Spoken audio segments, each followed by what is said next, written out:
any companies, but the company that I've been with since I was 65 has actually been pretty darn good. But my point is, we need to I fix the can't leave system. myself and my family exposed. And it makes, if the Medicare gap was formed in 1965, I don't want to do the math, but it's now 2025. And, that certainly needed to be addressed. But anyway, that was my point. I should have done my due diligence. My insurance agent was a friend. He didn't do me any favors. I didn't, it's called Medicare Advantage. It's called Medicare to me. It was Medicare. I didn't know. The majority, Mark Pocan was talking about how he'll go into a town hall and he'll say, how many of you are on Medicare? And, all the older folks raise their hands. And then he says, how many of you are on Medicare Advantage? And, half of them will have their hands still up. And then he says, how many of you think that Medicare Advantage is Medicare? And most of them keep their hands up. They still think that it's Medicare. They don't realize it's private health insurance that is not regulated by the federal government. And they can screw you, and they do. And I'm glad that you found a company that's treated you well, Michael, and I hope they continue to treat you well as you age, because the day will come when you start getting real expensive for them, and that's when it gets real problematic, because real Medicare will never drop you. But, and when that day comes, you may end up having to go to real Medicare without the Medigap coverage, which still won't be a disaster. Because I had called Medicare, and what they told me that Medicare Advantage plans are required by law to cover what Medicare covers. And I'll tell you how that came about. I was, a cardiologist suggested a procedure, and that was the only procedure was turned down by Medicare Advantage plan. Mm-hmm. And I called and asked why, and they said it's just not approved for somebody my age. I went to Medicare. They said they would not cover it because it's procedure not approved for someone my age. However, they said Medicare Advantage must cover everything Medicare does. So, well, it's not true. It's not true. But that's what the law says. You're right. Yeah. But the reality is that Medicare, if your doctor says you need a heart procedure, you will get it. If Medicare thinks it's fraudulent or unnecessary, they don't come back to you. They go back to your doctor or to the surgeon or to the hospital or to whoever performed it and said, prove that this is good. And if they can't prove, then they have to pay it back. But you have nothing to do with that. That's invisible to you. Your doctor says you need something, you get it if you're on real Medicare. With Medicare Advantage, everything you do is subject to the insurance company saying yes or no. And 18% of the time, nationwide average, Medicare Advantage turns down people's doctors' recommendations. 18% of the time. The percentage of the time that people on real Medicare have things turned down, zero. Zero. There's not even a mechanism to do it. Although now, starting on January 1st in 6 states, and I recall Arizona is one of them. I don't remember what the other 5 states are. But in 6 states, the Trump administration is going to insert a company between real Medicare and their patients and start doing this pre-clearance thing like Medicare Advantage does. It's a trial run supposed to run for 6 years. So, it's like just crazy crap. I mean, the Republicans just hate Medicare. They hated it in '65. They've hated it ever since. They're doing everything they can to kill it, and this is part of that plan. George W. Bush was the guy who brought us Medicare Advantage in 2006. He invented it, or 2005, invented it out of thin air, and to privatize Medicare, because he campaigned repeatedly. His first campaign for Congress in 1977, George W. Bush, was on privatizing Medicare and Social Security. They will never give up, these Republicans. They will never give up. Well, Michael, I wish you the very best. I'm out of time. I got to run, but thank you. We'll be back.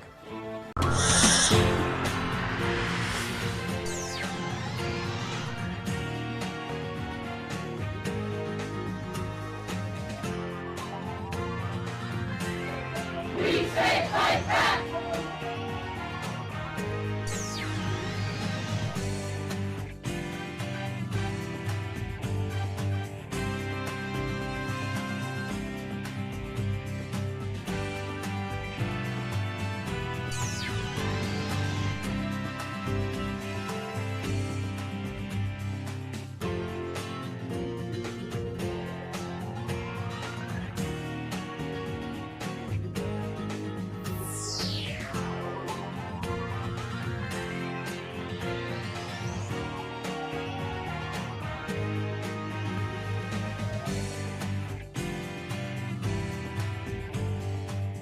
Hi, for our book club today, we're reading from Bernie Sanders' new book, Where We Go From Here, 2 Years in the Resistance.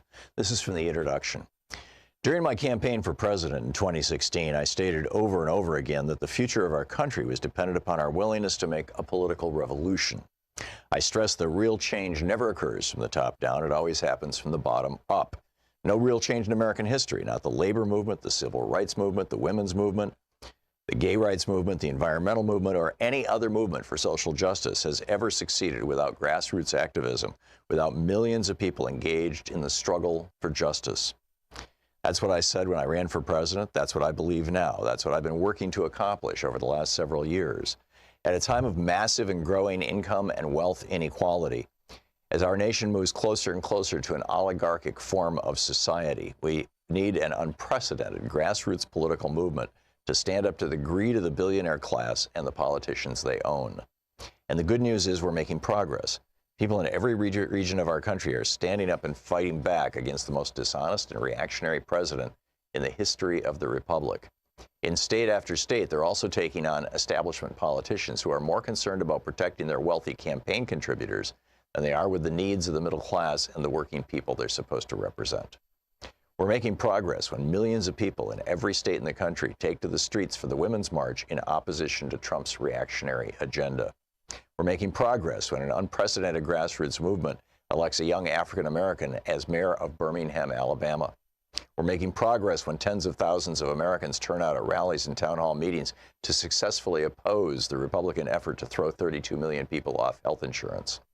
We're making progress when governors and local officials announce in response to student demands tuition-free public colleges and universities. We're making progress when over the past 2 years, hundreds of first-time candidates of every conceivable background run for school boards, city council, state legislature, and Congress, and many of them win. The good news is that the American people are far more united than the media would like us to believe. They get it. They know that over the past 40 years, despite a huge increase in worker productivity, the middle class has continued to shrink while the very rich have become very much richer. They know that for the first time in the modern history of the United States, our kids will likely have a lower living standard than us. The bad news is that instead of going forward together, demagogues like Trump win elections by dividing us. The bad news is that too many of us are getting angry at the wrong people. I was not an immigrant picking strawberries it was not an immigrant picking strawberries at $8 an hour who destroyed the economy in 2008. It was the greed and illegal behavior of Wall Street. It was not transgender people who threw millions of workers out on the street as factories were shut down all across the country. It was profitable multinational corporations in search of cheap labor abroad. Our job, for the sake of our kids and grandchildren, is to bring our people together around a progressive agenda. Are the majority of people in our country deeply concerned about the grotesque level of income and wealth inequality that we are experiencing? You bet they are. Do they believe that our campaign finance system is corrupt and enables the rich to buy elections? Overwhelmingly, they do. Do they want to raise the minimum wage to a living wage and provide pay equity for women? Yes, they do. Do they think that the very rich and large corporations should pay more in taxes so that all of our kids can have free tuition at public universities and colleges? Yep. Do they believe that the United States should join every other major country and guarantee health care as a right? Yes, again. Do they believe climate change is real? You got to be kidding. Are they tired of the United States of America, the wealthiest country in the history of the world, falling apart at the seams with roads, bridges, water systems, wastewater plants, airports, rails, levees, and dams either failing or at risk of failing? Who isn't? Further, a majority of the American people want comprehensive immigration reform and a criminal justice system that is based on justice, not racism or mass incarceration. Today, what the American people want is not what they're getting. In fact, under Republican leadership in the House, Senate, and White House, they are getting exactly the opposite of what they want. The American people want a government that represents all of us. Instead, they're getting a government that represents the interests and extremist ideology of wealthy campaign contributors. They want environmental policies that combat climate change and pollution and that will allow our kids to live on a healthy and habitable planet. Instead, they're getting executive orders and legislation that push more fossil fuel production, more greenhouse gas emissions, and more pollution.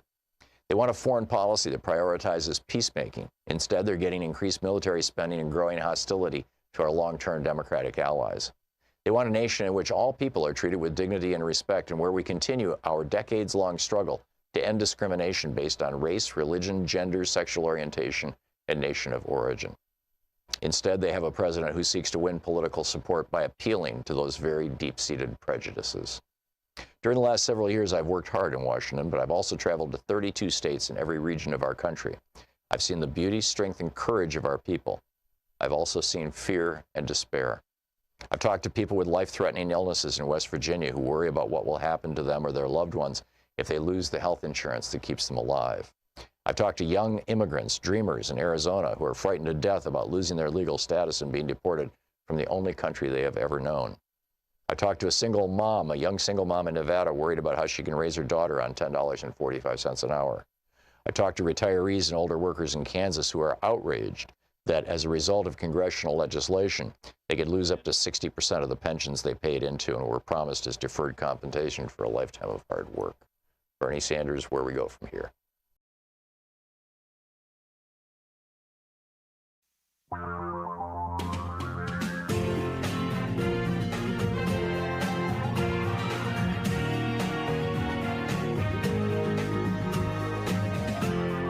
This is the Thom Hartmann Program.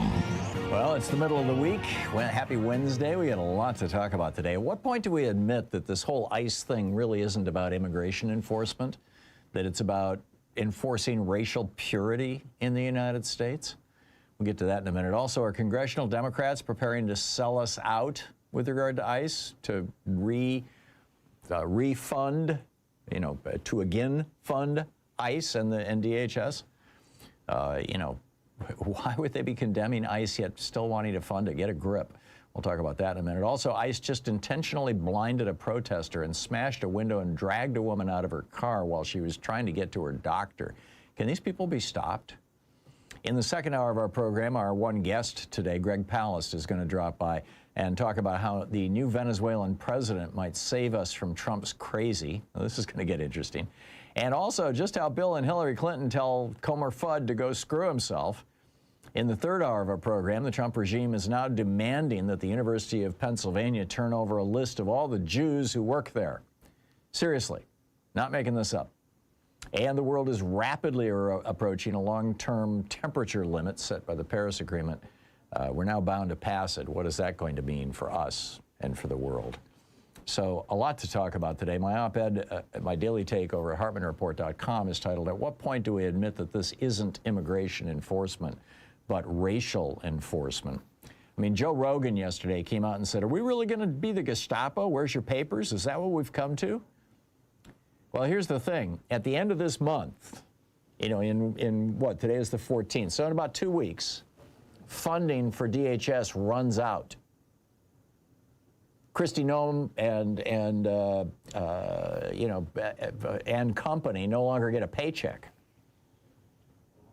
So this is an opportunity for us to reach out to our elected officials and say, hey, do not vote to fund the Department of Homeland Security unless there are some really significant reforms. And the one that I'd like to see at the top is renaming the institution itself. I mean, what we're seeing right now is that ICE is openly using racist and white supremacist memes for recruiting. I mean, just openly doing it, quoting from Camp of the Saints and all this other kind of stuff. But this attraction for white supremacists didn't really begin with Donald Trump, and it frankly didn't begin with George W. Bush. On October 8th, 2001 was the first time in the history of the United States that a president of the United States referred to America as a homeland. Homeland is a word that has traditionally been used to describe an ethnic homeland. The Zionist movement used it for years to say, Jews around the world need a homeland in Israel. But long before that, Germans were using it to describe Germany. In fact, really, this was kind of the kickoff point for this. This is September 5th, 1934. On September 5th, 1934, Rudolf Hess got up on the stage at the Nuremberg rally and gave a speech introducing Adolf Hitler. I'll give you a little German lesson here. He said, Danke, Ihr Führung. Danke, Danke schön, thank you. To Führung, it's like from Führer, it means Führer is leader, Führung is leadership. So thanks to your leadership, wir Deutschland sind Ziel erreichen. Germany will reach its goal, eine erreichen. Heimat zu sein, that's the goal, Heimat zu sein, to be a homeland. Heimat für alles Deutschen in der Welt. In other words, homeland for all the Germans in the world. Here, this is Rudolf Hess actually saying it.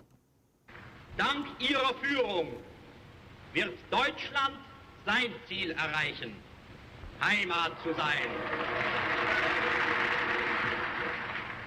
Heimat zu sein für alle Deutschen der Welt. Alle Hitler!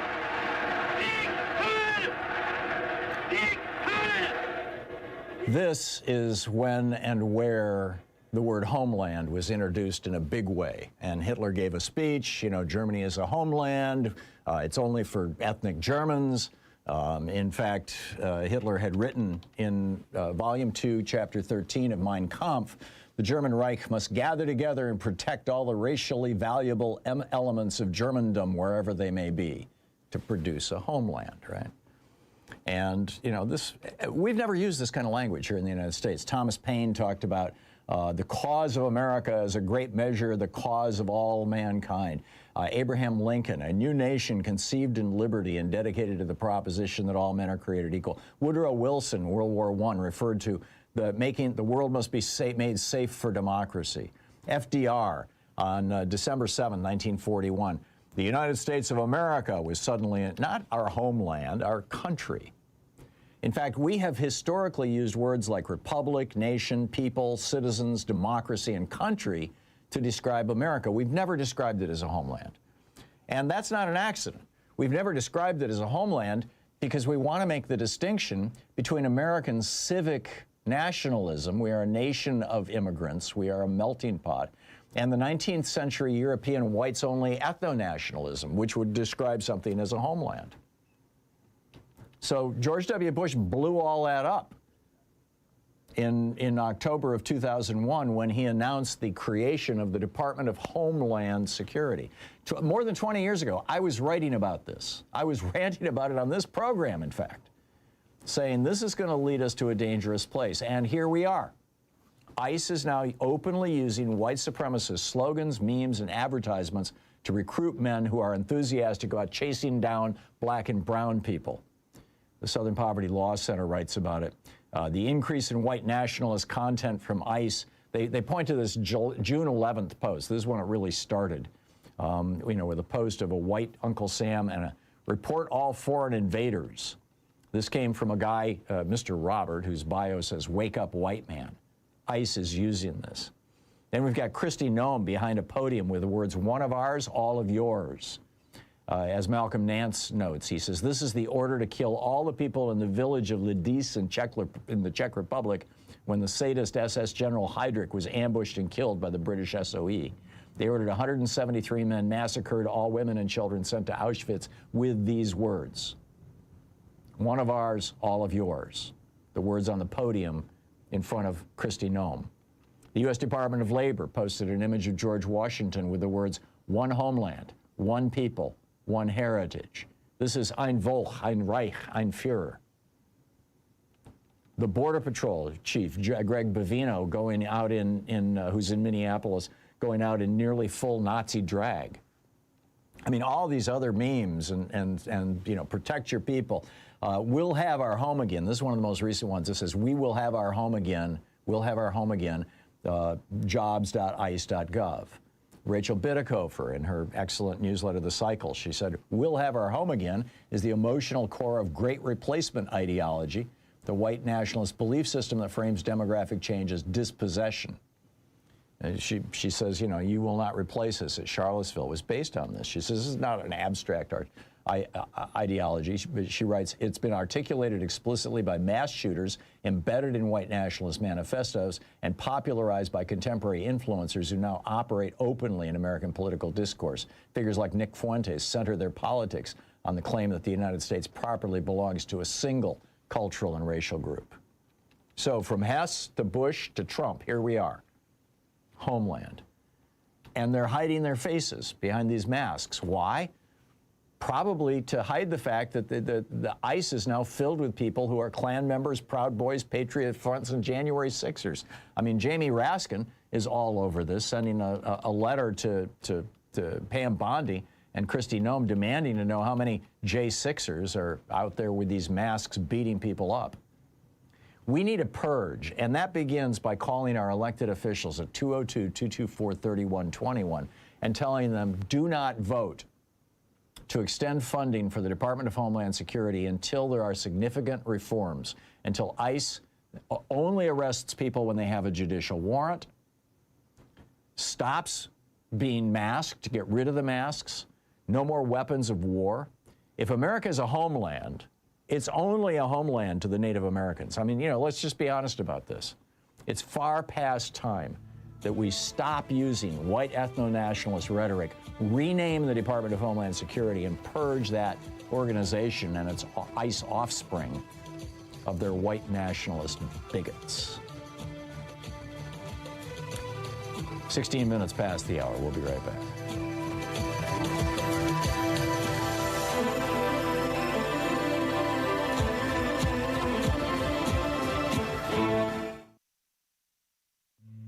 This is the Thom Hartmann Program. We'll be right back with more of the news of the day and your calls in just a minute. Stay with us.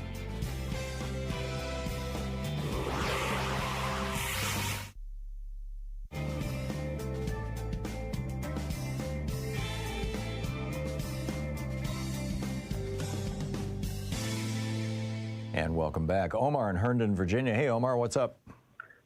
Tom, right on. I'm doing great. Thanks so much for taking my call. Tom, real quick, I don't know if, I'm sure you're aware of this, but, you know, France and country is reporting that many of the ICE agents, they're not using body cameras. They're using these cameras with digital chip. Right. That can be basically altered or erased or, you know. Right, they're doing it with their personal phones. Yeah. Yeah, which can be temporary, but that's very, which I find very troubling. But the other thing I want to talk to you about, Tom, I don't know if you've seen the ruling yesterday. Supreme Court says that mail-in ballot deadline can be changed. What is? I didn't quite understand what was that all about. I don't either, Omar, and I haven't had the time this morning to dig into it. So I'm sorry, I'm going to have to answer that question, you know, either later in the day or tomorrow. Okay, I know they handed down 3 rulings, and I have not yet caught up. I'm sorry.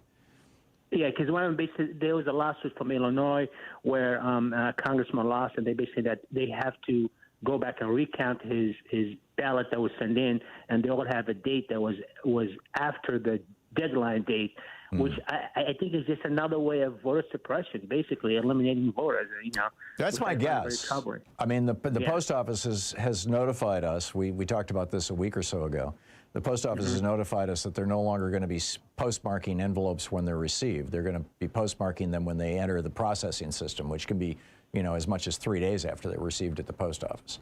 So, you know, for the Supreme Court to say, you know, states can tighten up their requirements around those postmark dates makes perfect sense as part of a Republican voter suppression effort. But I haven't read the decision, so I can't specifically tell you that. Thank you so much, Nick. Thank you for taking my call. Thanks a lot, Omar. Dana in New York City. Hey, Dana, what's on your mind today? Hey, Tom. How you doing? Good. What's up? Well, I was telling your screener, if no one is willing to call slavery anymore, haven't the slavers won? You know, given that we have more slave workers servicing our economy than any time in human history, both domestically and abroad. Are you talking about people who are legally held as slaves under the 13th Amendment because they've committed a crime and therefore they're slave labor in prison? Or are you using this as a euphemism to describe average American workers? Well, all of it. You know, it's the lack of the ability to say no, because your only other option is starvation. Yeah, well, that's why we have unions, and that's why Republicans have been trying to destroy unions ever since the union movement was legalized in 1935 with the Wagner Act. Yeah, I mean, there's, you know, the whole, you know, Star Trek thing, you know, only Nixon could go to China, to enslave it. Because he went to the party committee and he said, I can make you all wealthy beyond the wildest dreams of avarice, and I get to stick it to the unions and the blacks. And that's exactly what happened. Yeah. I don't know that he said it that way, but yeah, I get your point. I'm sure that was the way he really wanted to say it. I mean, he was a drunken racist buffoon. Yep. But, I mean, what does actual immigration reform look like? It looks like amnesty. It looks like radically shortening the naturalization period to, I don't know, days instead of years. Yeah. If we were, to get 30,000 Irish to fight for the Union, we just they step off the boat. Here's your citizenship. Boom, here's your commission. Yeah. Here's your gun. Yeah. There was a time when that happened. Dana, thanks for the call. Good question. 20 minutes past the hour. I'll be back with you in 60 seconds. Stay with us.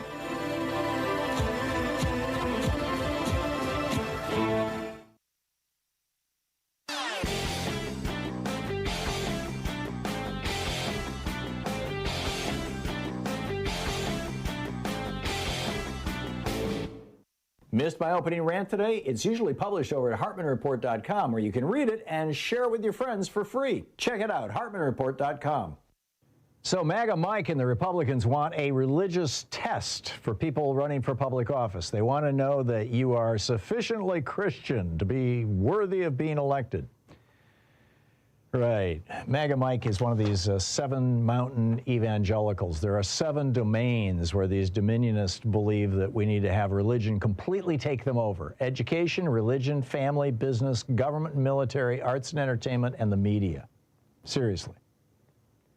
This is not what Jesus was preaching when he said, give unto Caesar what is Caesar and unto God what is God's. This is the opposite, in fact, of what Jesus was teaching. It's the opposite of Matthew 25, where Jesus said the only way to get to heaven is by feeding the hungry, healing the sick, helping the poor. This is counter-Christian, anti-Christian, in fact. In fact, I think you could say it is the Antichrist's work. There's a piece about it over at HartmannReport.com. Check it out.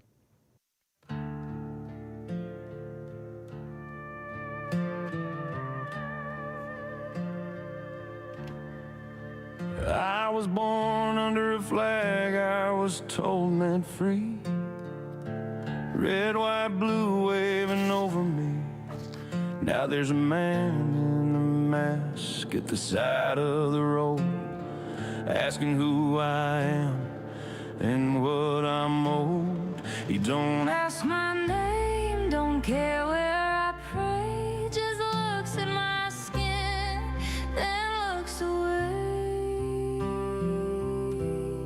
Show me your papers, show me your face, tell me you belong in this kind of place. They say it's the law, they say it's right, but it feels like something died here tonight. My granddad crossed water with nothing but hope, worked his hands raw just to learn how to cope. They called him a citizen, called him a man. Now the rules keep changing. Can you help me understand? Show me your papers, stand in the light, hands in the air just to prove you're right. They say it's for safety, say it's for peace, but freedom don't wear a badge and fleece. If this is a homeland, tell me for who gets to stay and who's passing through. If fear is the price of keeping control, how much of America did we just sell? 24 minutes past the hour. Welcome back. So, according to Los Angeles Times, on Tuesday, a 21-year-old underwent 6 hours of surgery. Doctors found shards of plastic, glass, and metal embedded in his eyes and around his face, including a metal piece lodged 7 millimeters from his carotid artery. He was attacked by ICE in L.A. The doctors, according to his aunt, Jerry Reese, the doctors feared removing the shrapnel from her nephew's face, concerned it could kill him. He also suffered a skull fracture around his eyes and nose and permanently lost vision in his left eye. This guy was blinded by ice, permanently blinded by ice. This was outside the Civic Center Plaza. It was caught on film, and in fact, I think we're showing clips of it here. The officer began firing their weapons toward the crowd, and they struck this kid right in the face, causing him to drop to the ground.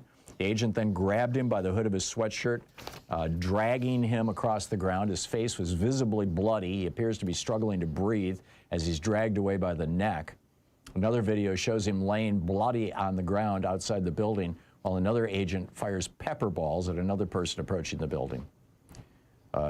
He said that agents pressed his face into the pool of blood and didn't immediately call paramedics. The other officers were mocking him, saying, "You're going to lose your eye, ha ha ha." Congresswoman Judy Chu says this is an egregious abuse of power. Meanwhile, in Minneapolis, kind of same thing. A woman is driving down the street, trying to get to her doctor's office, a disabled American citizen, and the ICE agents are blocking the street because they're conducting an operation, and she's like, "Get out of my way. My doctor's office is right down the block. I've got an appointment." And they're like, "How dare you talk back to us?" And they smashed the window to her car. They cut her seatbelt with a razor blade, dragged her out of the car, this disabled woman, threw her to the ground. She's yelling, "I'm disabled. I'm just trying to get to my doctor's office." And they're beating her. I mean, this is what living under a federal siege looks like, said Minnesota State Senator Omar Fateh. He says, this isn't about public safety. This is terrorism. He goes on to say, I've been talking to, this is American Immigration Senior Fellow Aaron Reichlin-Melnick. He says, I've been talking to people in Minnesota, and the stories I'm hearing are traumatizing. People are waking up to the smell of tear gas, wrecked cars left in the middle of roadways, businesses locked down, a state of fear. This is what Stephen Miller wants to bring to every city in America. And I think that's absolutely true. I think that the ICE mandate right now is not catch immigrants. I mean, yes, they're doing that, and they're being paid a bounty to do it. They're making good money doing this. But I think that their primary job, that could be done without all the violence, right? You could just walk up to somebody. You don't need a gun. You could just walk up to somebody and say, you're not in the country legally.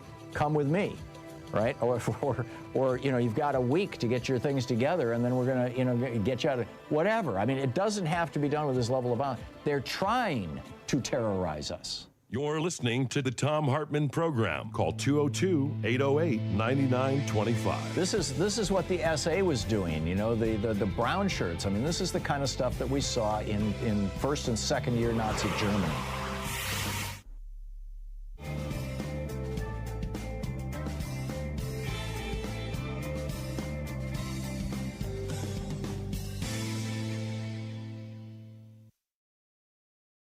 Our book today for the Thom Hartmann Book Club is A Woman of No Importance, The Untold Story of the American Spy Who Helped Win World War II by Sonia Purnell.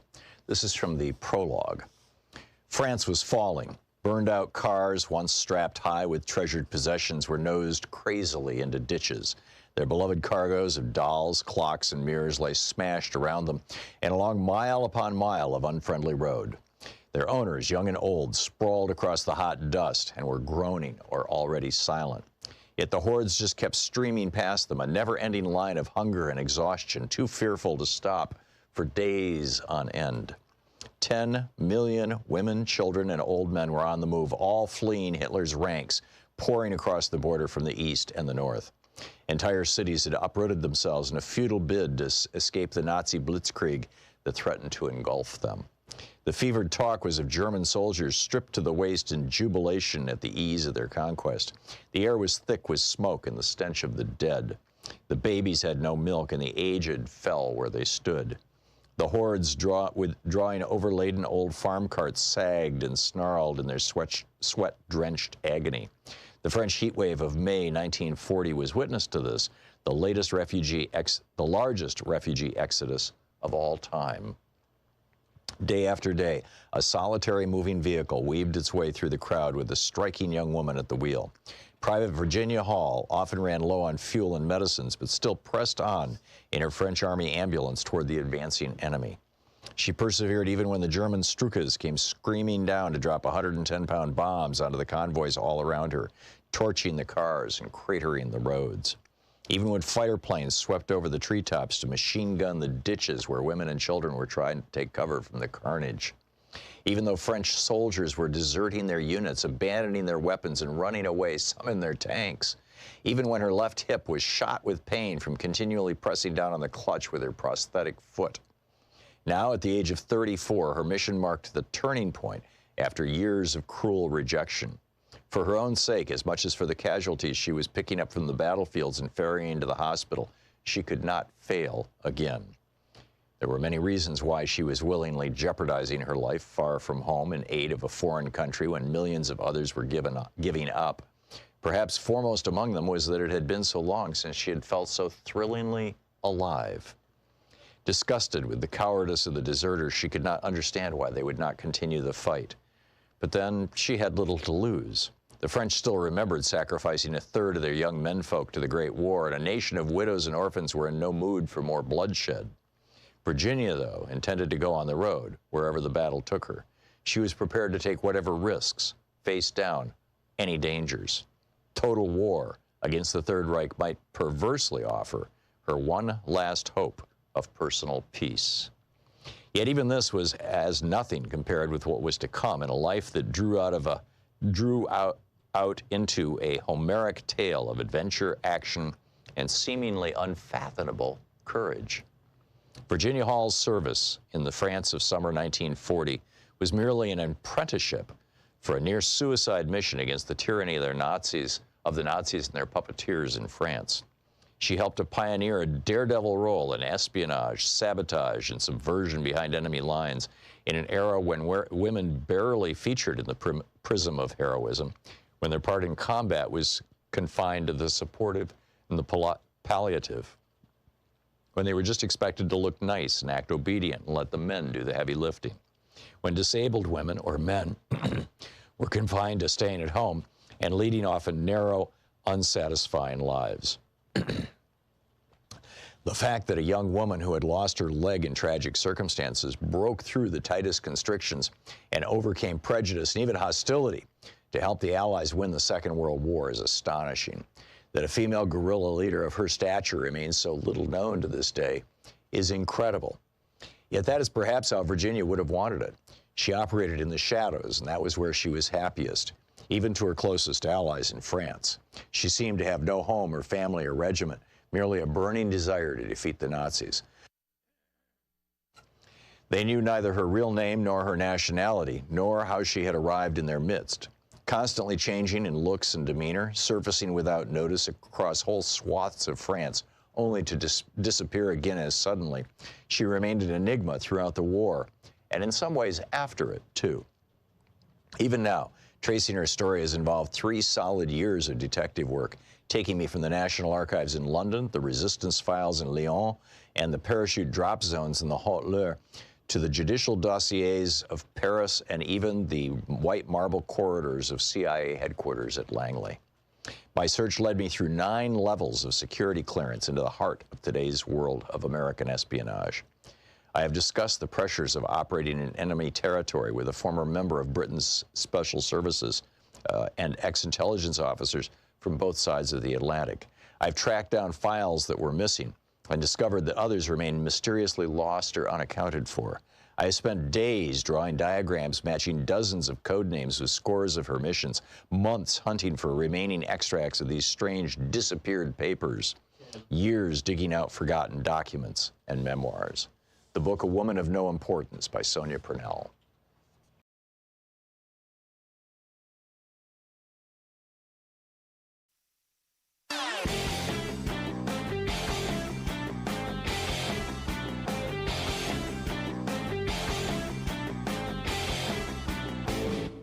Did you know that every weekday we send out an email before the show giving you all the topics coming up so you can be fully informed and ready to interact with our program? Or that after the show we send out Sue's Stack, a list of every topic I've discussed along with clickable hot links to every source of information I've shared with you on the air? It's all completely free and available over at thom.tv, THOM.tv. Check it out. When cowards play with matches, the world burns. Trump shakes the hand of Putin, deals in shadows, the truth undone. Drones in the sky, borders trembling, wars ignite when the cowards run.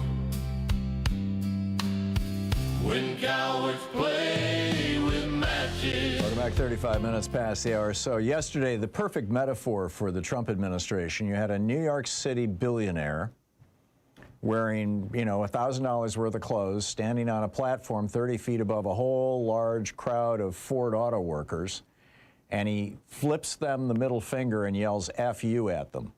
That was Donald Trump. Yep, that's our president.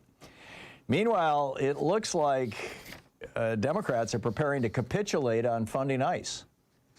I don't get this. How can you say ICE is bad and you need to constrain ICE and then say, oh, here, have some more money?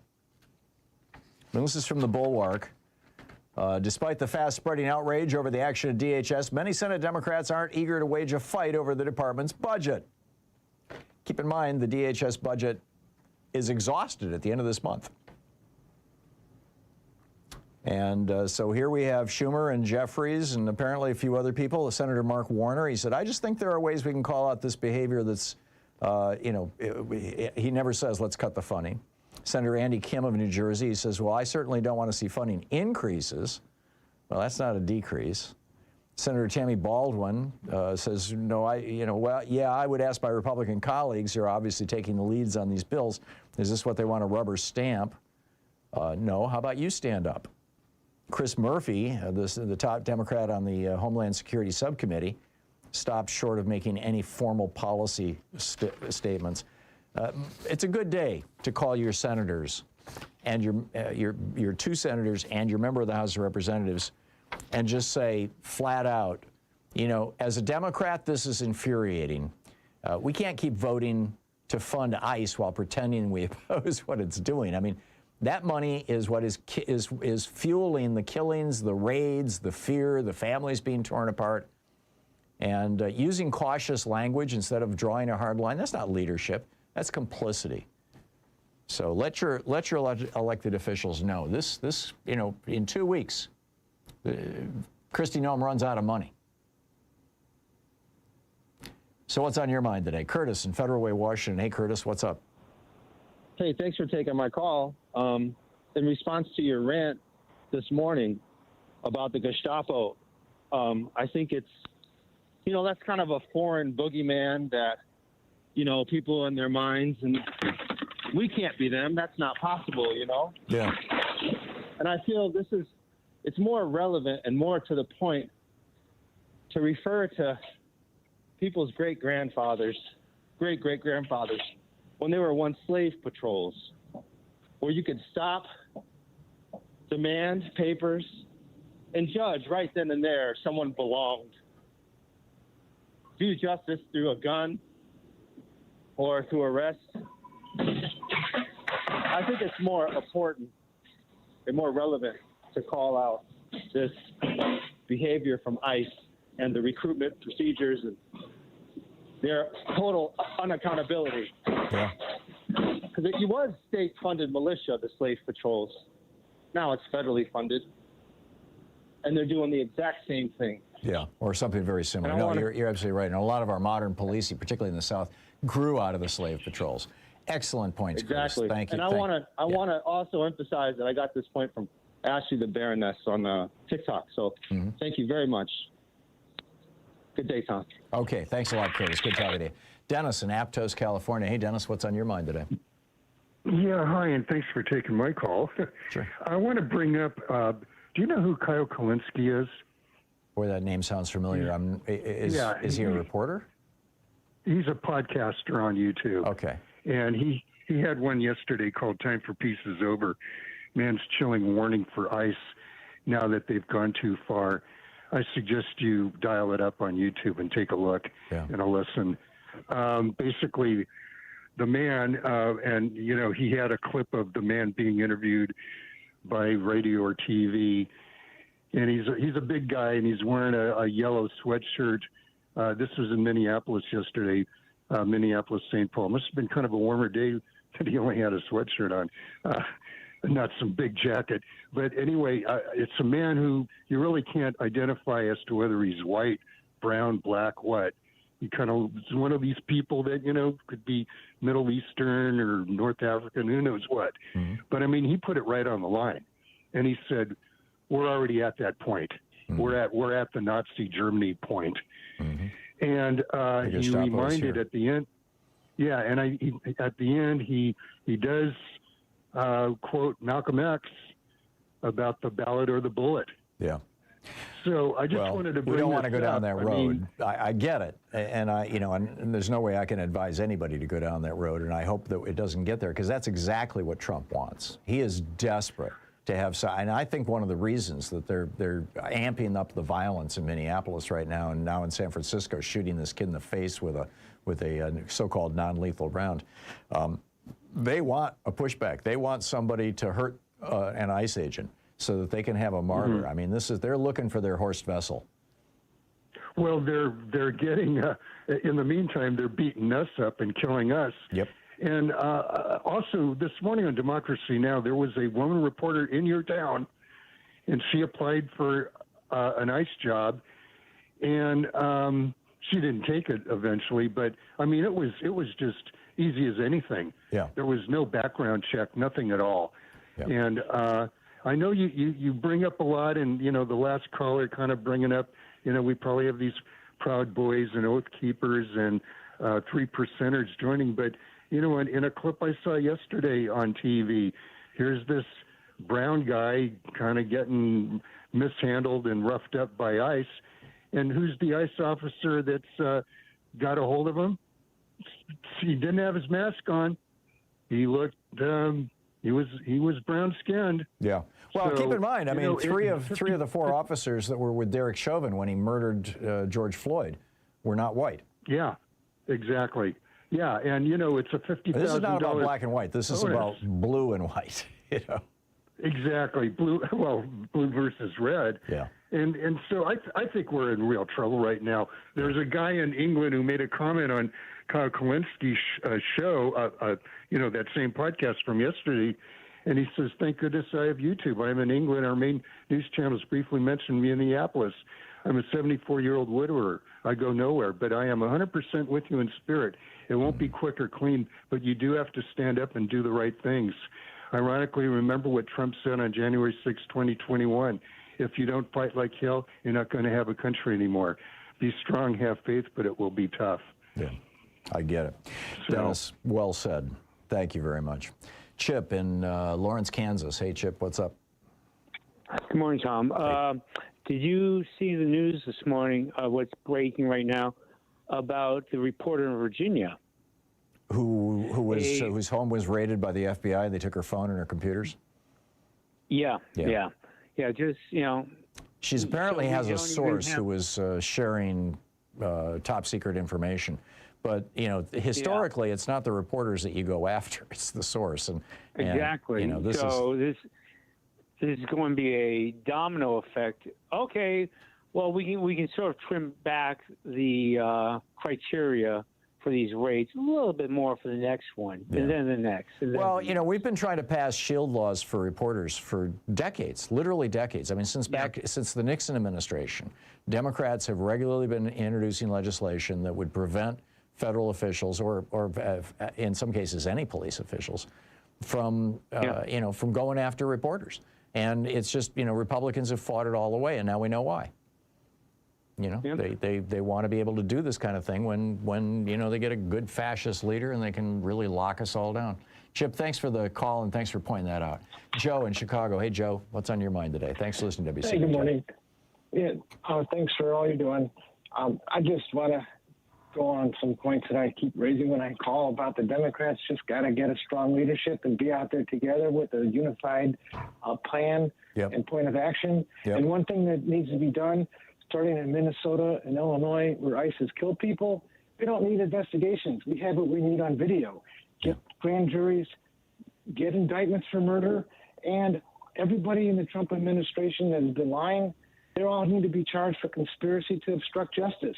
You know, we've been hearing almost nothing out of both the city of Minneapolis and the state of Minnesota, and I am hoping that that's because Keith Ellison and Mayor Fry and other authorities in those two realms are convening grand juries to look into this stuff. Well, no, Ellison was on the news yesterday. He's not doing it. They're afraid to challenge the federal government. But all the states that can, in Oregon, file these suits. Grand juries will indict. These people will not show up for trial. That's fine. You can't convict people that don't show up to trial. Yeah. But if we've got like 15 indictments for serious crimes, that will do something. That might mean something. I agree. I think it's time to take off the gloves, to use an no investigations. Metaphor. We have all the evidence we need to get going. There you go. I'm with you, Joe. Joe, although I'm not an attorney, let me throw that caveat in there. It's 45 minutes past the hour. Back with more of your calls in just a minute. Stay with us.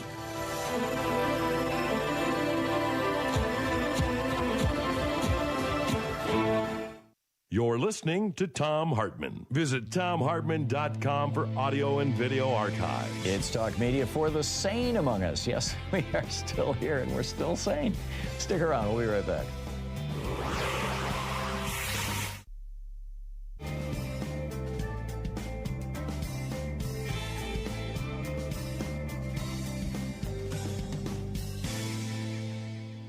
And welcome back. Ed in Portland. Hey, Ed, thanks for listening to X-Ray FM. What's up? Hey, Tom, I wanted to give you something different for this morning. Completely wonderful experience I wanted to share with you and the audience. I got to take a break. I went over the weekend for a sporting event in British Columbia. Mm-hmm. Got across the border with my son for a few days. And after we were there for a few days, I asked him, I said, do you notice that it's absolutely calm and peaceful, that the energy is just, there's no tension right now, that we're completely relaxed? Everybody around us is just doing their normal business. Yep. Canada's still a functioning democracy. We're rapidly becoming an autocracy. Well, it was astonishing how different it felt. All the people, and it's a very diverse part of Canada. It is, yeah. All the people of all the different ethnic backgrounds are just jabbering away in their language, not looking over their shoulder. Yeah. You know.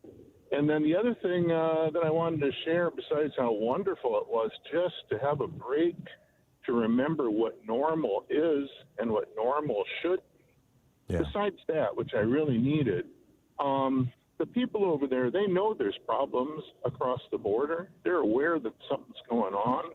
They have absolutely no clue how far it has gone. So everybody who has contacts overseas needs to make it clear to their friends and to their colleagues, their business associates, that the rule of law is ended here. It's an absolute mess. But it was so wonderful to take a break. Well, thanks for the story, Ed. That's great. It's I remember when life was like that in America. I would sure like to have that back.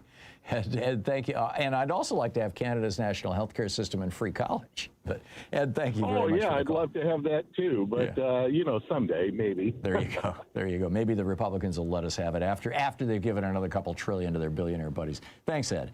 Alex in Long Beach, California. Hey, Alex, what's on your mind today? Hi, I just wanted to congratulate you and thank you so much for your previous comment about what you said, that if you're not a Native American, then you're either an immigrant or a migrant. I also wanted to shine light on a post from Indivisible. I'm sure probably somebody called or mentioned or you read it, where it's saying terrible things have happened outside. Poor helpless people are being dragged outside of their homes. Families are torn apart. Men, women, and children are separated. Children come home from school to find their parents have disappeared. Right, this was a quote from Anne Frank's, January 13th. And which is, it's so sad that it's just exactly what's happening. Yeah, I know. It's chilling to read Anne Frank writing about what's going on here. Yes. I mean, it's just wild. That's I know. It's so sad. And I do agree with you. We have to, be outraged. How could our politicians just sit like nothing's happening and be okay with increasing, the funds for this. Yeah. For this. Well, this is why, Alex, you and I and everybody who, within the sound of my voice, needs to call Congress, 202-224-3121, and tell them, don't vote to continue funding for the Department of Homeland Security until we get some reforms. Alex, thank you. Well said. We should. Yeah. Sure. Thank you. We'll be back. It's 10 minutes before the hour. Back with you in 60 seconds.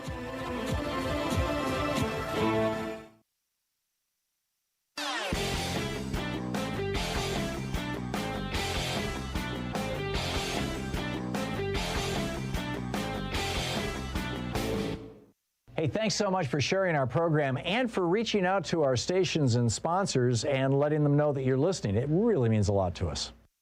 People in the Rust Belt states know all about tariffs. They know that tariffs kept jobs in the Rust Belt states for centuries, literally, that America was built on tariffs. It's one of the reasons Donald Trump got elected in 2016 was because he talked about tariffs. But for some reason right now, the Harris-Walz campaign, or Democrats in general, are reluctant to talk about tariffs. They call them sales taxes or something like that. They really need to be a little more straightforward because people, particularly in the industrial Midwest, or in the Rust Belt, as we call it now, are not dumb. They know what's going on. They know where we've been and how we got here. And I think it's pretty important to be talking about tariffs and what they are, how they work, and how they can bring manufacturing back home. I wrote a piece about it for Hartmann Report. It's titled, Why Trump is Wrong and Alexander Hamilton Was Right About Tariffs. And I think you'll find it absolutely fascinating at hartmannreport.com. Check it out. Welcome back, 9 minutes before the hour. Picking up your calls here. John in Evanston, Illinois. Hey, John, what's up? Tom, is it me? Yeah, you're on here, John. Oh, okay. Here's my take. It's civil war, and we're losing. It's not that it's going to happen. It's happening. I don't think we're losing, John. Well, we are. What's your evidence of that? My evidence is what's going on in Minneapolis. Well, that's one city in one state out of 52 states or 50 states and right, a couple of territories. They're getting ready to do it everywhere.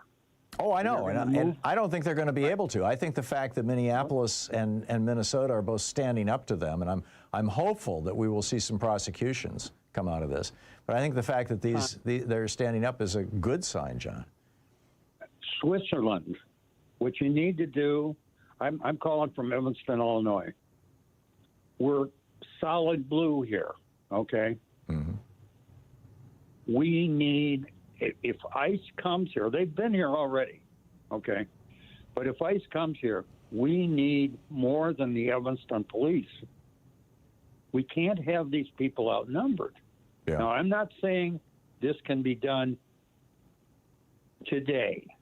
I'm saying we've got to realize we're in a fight to the death here. Well, I don't know about the death, but yes, we're in a fight, absolutely.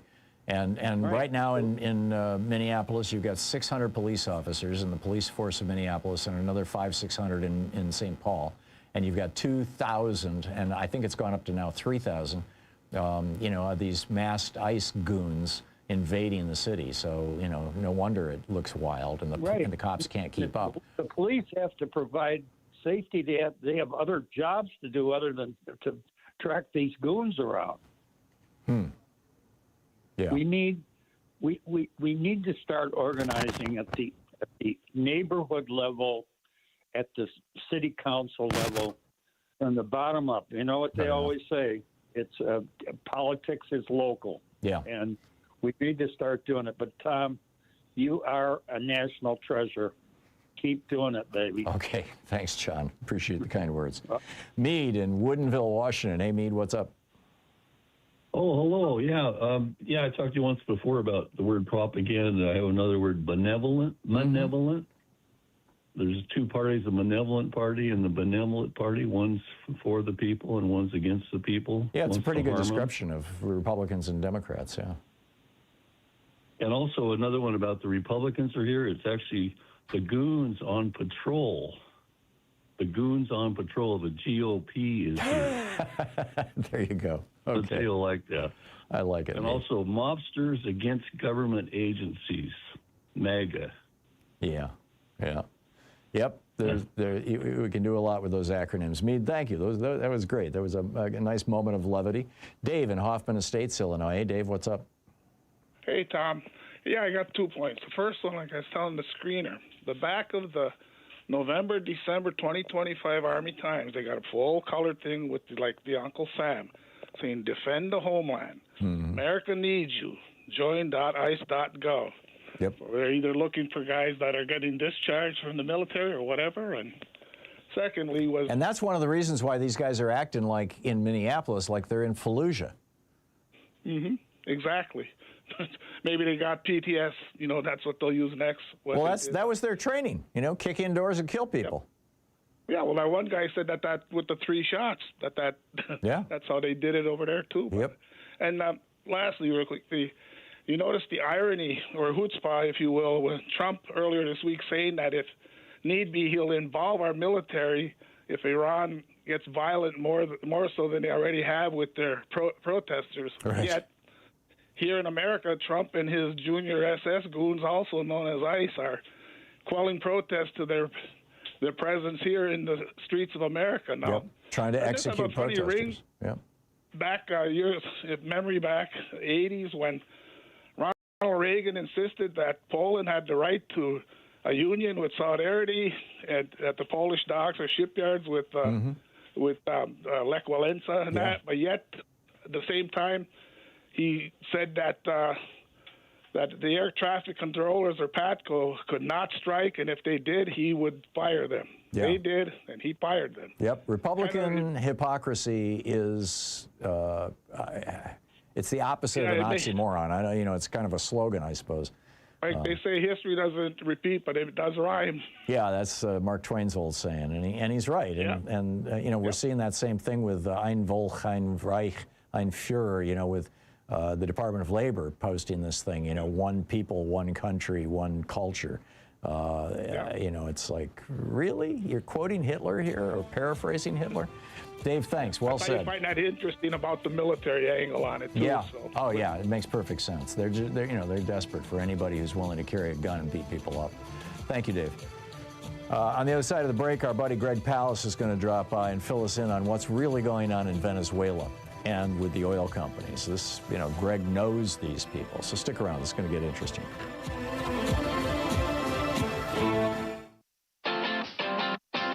You're listening to Thom Hartmann.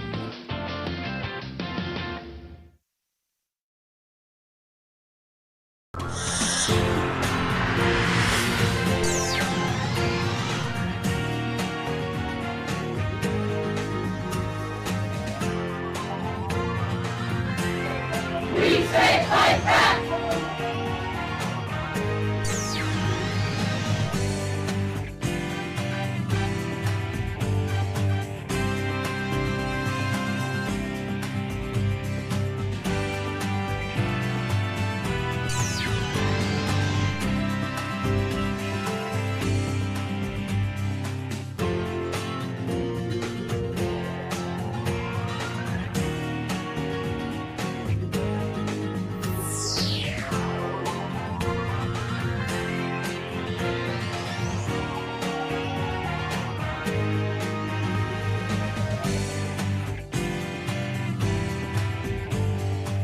Our book today in the Thom Hartmann Book Club is A History of the World in 6 Plagues, How Contagion, Class, and Captivity Shaped Us from Cholera to COVID-19. Book was published in March of this year. This is from the prologue. I rarely enjoy, and it's by Edna Bonhomme, B-O-N-H-O-M-M-E. I believe that's how it's pronounced. She writes, I rarely enjoy an entire night of rest without interruption. I fixate on the whorls of brass on a light fixture or a stray fly. Like many insomniacs, my angst has an origin story. It began when I was a child and is bound in my memories like a cankerous sore. In the summer of 1988, after nearly a week of high temperatures and perennial diarrhea, My parents, both in their early 20s, took me in desperation to Jackson Memorial Hospital, the same public infirmary in Miami where my mother would later work as a janitor. After a series of tests, I was diagnosed with typhoid fever. I spent a month there at 4 years old, lonely and scared, curled up small in a hospital bed that felt huge. The stale air wafted through my nose while the EKG machine rattled through the night. I heard the buzzing of the fluorescent lights as the stiffness of the bed pressed up against my body. Unable to swallow without feeling nauseous, I could barely eat. According to my aunts and parents, I nearly died. Hyperbole is a familiar register for my elders, their dramatic tales making for entertaining family gatherings. But for once, their alarm at my sluggishness and flushed skin made sense. I was seriously ill. Unmoored from myself with a deep headache, my throat burned and my cough echoed throughout the room. When my relatives visited me, I skulked along the ward corridors, dragging my tiny legs slowly from the bedroom into the playroom. But the worst part was that when the nurses arrived with my favorite fruit, mango, I barely touched the plate. Instead, I glared at them with repulsion and at every other nutrient with irritation as I crumbled into a state of fatigue. What had started as a fever turned into a curse that my miniature body, mind, and spirit could no longer bear. My hospitalization stretched on primarily to get me to a place of health, but also to ensure that I could not infect others. I lost weight. As each day turned into night, I heard the sounds of the nurses as they moved around, shaken. My decline, my high temperature, and eventually my progress were left to the staff. Most of the time, they confined me to the bed in the room, unable to move as I pleased or join the games of my friends who I could see in the playground in my mind's eye. In my confinement, I felt like I was outside of myself. This month of hospitalization has had a life of its own in the years afterward. In the early hours of the morning, as I am laying in bed, the early memories of captivity returns. I am reminded of the waves of tears that flowed down my retina when my parents would leave, and the sense of being trapped. When one is bedridden with a life-threatening disease or a chronic illness, one might find oneself obsessed with death. I was too young to understand the cause or nature of my condition, but had a sense that death was something foreboding, a darkness hanging over me. Restless, I craved climbing the coconut tree in our backyard and searching for ladybugs and my cousins. My fear was driven by the conviction that I would not wake up the next time I closed my eyes. More than my parents' embraces and promises of safety muttered in Creole, or the icy ball of the nurse's thermometer, the hospital bed was the most consistent thing I felt. The details of this period are less significant than the impact it created, how 3 decades later I feel irrevocably out of place when entering a hospital. I absorbed the hushed voices, the pastel-colored walls, and the Spartan hospital gowns. I could hear the doctors' voices, but could not understand what they were saying. The syllables rattled through the air, meaningless sounds. Barely able to articulate my thoughts in either Creole or English, I was a callow girl lost in a room of tubes and bright lights, obsessed with my plans to escape. I couldn't see past my hospital bedroom, my mom, in the sense that my restraint was my punishment for pushing a friend off the slide, as I recall doing in my local playground shortly before I was taken ill. All I could do was count the number of times my parents came per day or the moments the nurses came to feed me. I had no control over anything, what I ate, where I went, when I moved. Even when I imagined playing with my friends at the beach or pictured the sugarcane stalks in our backyard, my thoughts were dimmed by the atmosphere. When others entered the room, even my family, I felt they were surveying me, taking the measure of the bed, the equipment, and my body. Now I find that a bed, even when lying next to a friend or lover, is also a place of unease. Will they disappear in the middle of the night once I'm asleep, or will their presence comfort me? For months after my infection with typhoid fever, I felt the profound injustice of being forced indoors and restrained, unable to feel the humidity, humid, heavy Miami wind blowing on my face, or watch the luxury sailboats with sunburned passengers splash across the calm water of Biscayne Bay. I learned how to sit still with my thoughts. Even today, hospitals agitate me, not because of their stiff chairs or drab walls or even their bland art, but because of my dread. Medical institutions remind me of my most profound envy for people who can sleep a whole night without interruption or harm. In the late 19th century, typhoid fever was one of the most prevalent diseases in America. When Mary Mallon, popularly known as Typhoid Mary, was identified as the asymptomatic carrier of the disease, physicians believed she had infected families in New York City for whom she cooked. The book is A History of the World in 6 Plagues.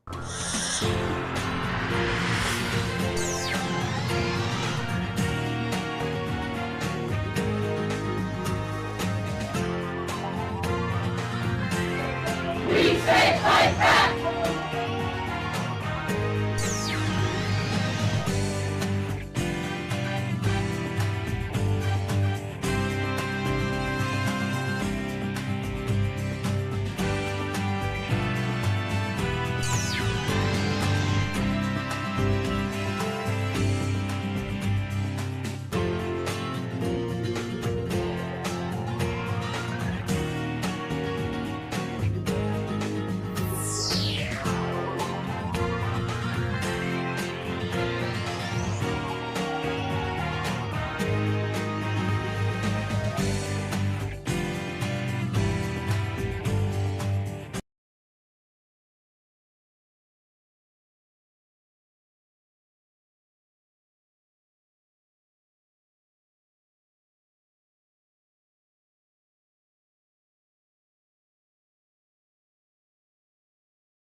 This is the Thom Hartmann Program.